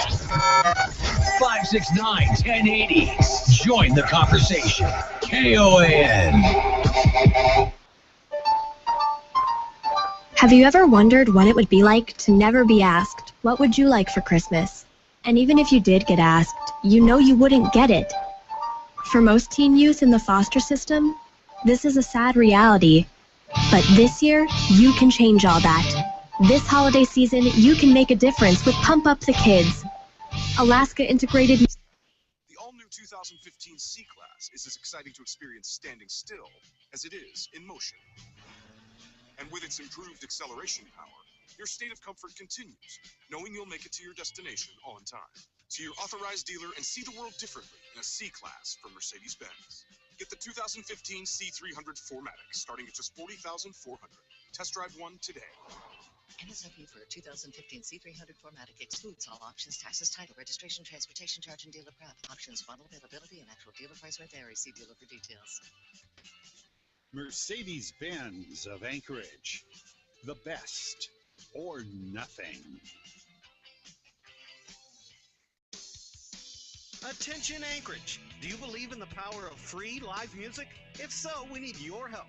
Anchorage has been selected as a semifinalist in the Levette AMP Music Grant Award Contest. This grant program will give top selected cities up to $25,000 to produce an outdoor free concert series in 2015.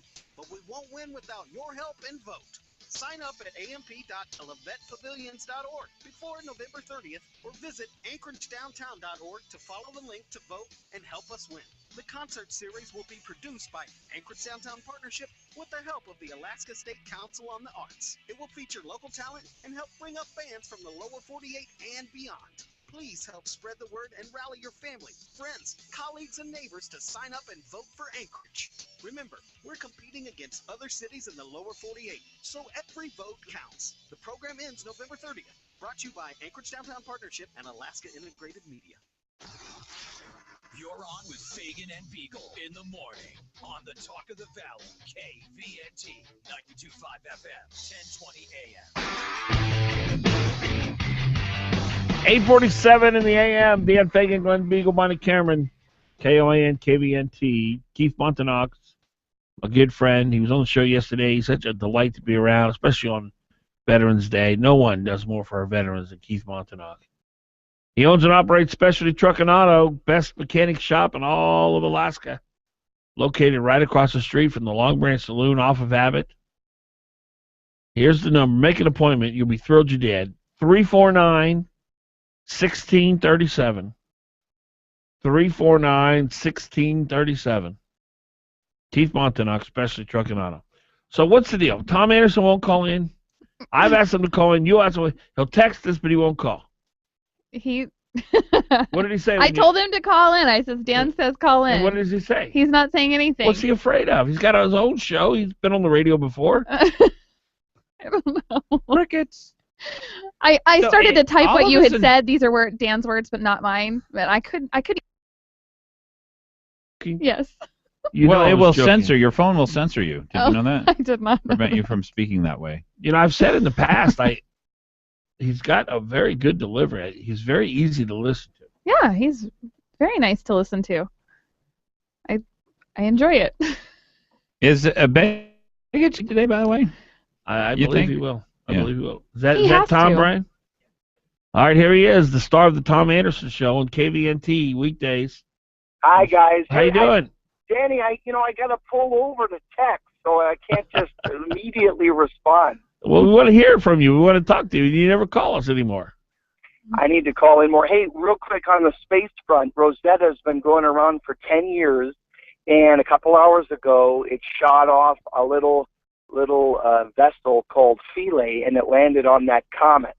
And it's the first time in our space exploration history that's happened. European Space Agency did it with some NASA help. So is this a robot kind of deal? Yeah. Okay. Yep. And it landed on. And I just think that's huge because then we can study comets. But Dan, I got to answer. Okay. I got to answer your question. You asked why I endorsed Mark Begich, and Yes, I'll tell you why.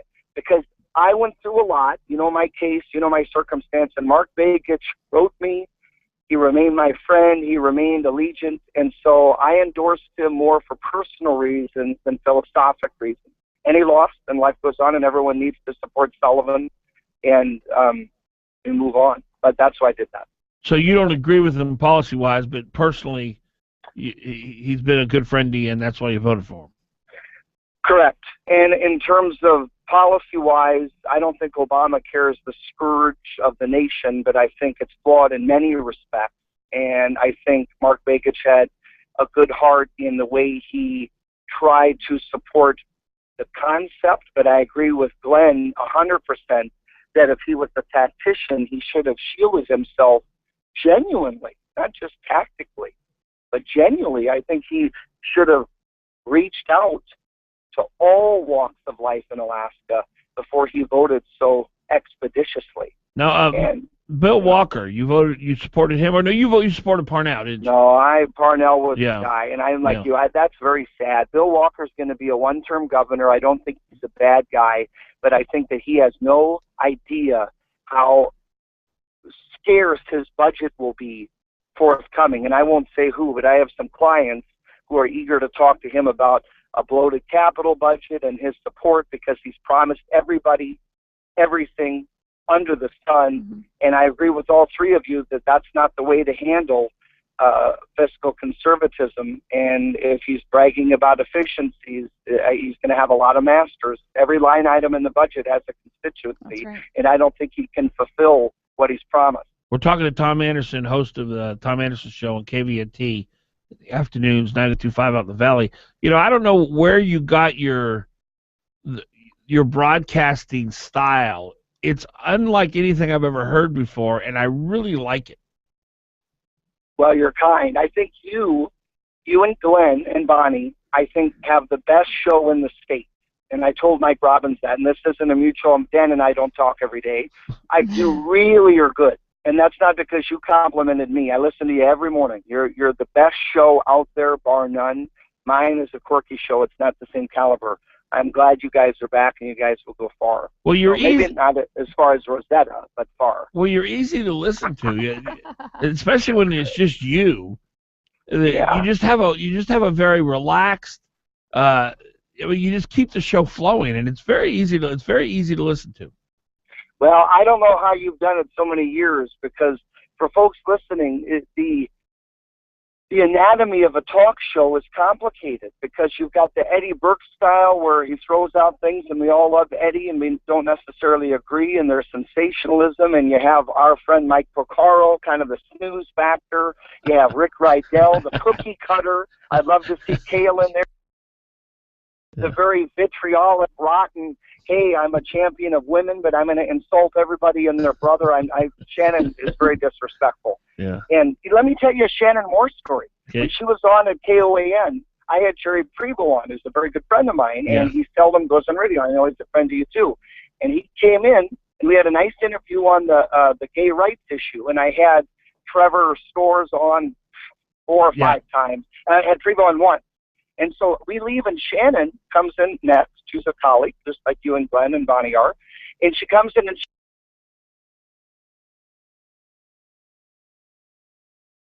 what did she say? She said of an corrupt pastor. And I thought, I wanted Mike to fire her then. Yeah. But he said, I can't do that. It's her style. Some of the best radio I've ever heard in my life is when Dave Sterin used to call my show doing an impersonation of Shannon. He was so spot on, man. It was just classic radio. Well, that's good. And Bernadette, I'll divulge this too. I talked at length with KFQD about what's his name, Casey Reynolds' show, and they called me. And Joe Campbell, and then Mike Robbins, for the folks listening who owns Alaska Integrated Media, who Dan, Glenn, Bonnie, and I work with in our stations and shows. Mike said, no, come out to the Valley, KVNT, and he didn't know that big star like you was coming, but it really blossomed good. But I ultimately declined, and Dick Berkowitz and Bernadette get in there, and Bernadette's a sweetheart. But man, she's hard to listen to with her voice, and I love her, but it's an awkward voice. And so voice matters too, and all three of you have a good voice. So for what that's worth, I think that matters in radio. Sounds like a common. Yeah, I think it's a factor. It's I've never really considered having a good voice, but I think it does play a role in it. Well, both your and Glenn's cadence is good. I'm hyper on air.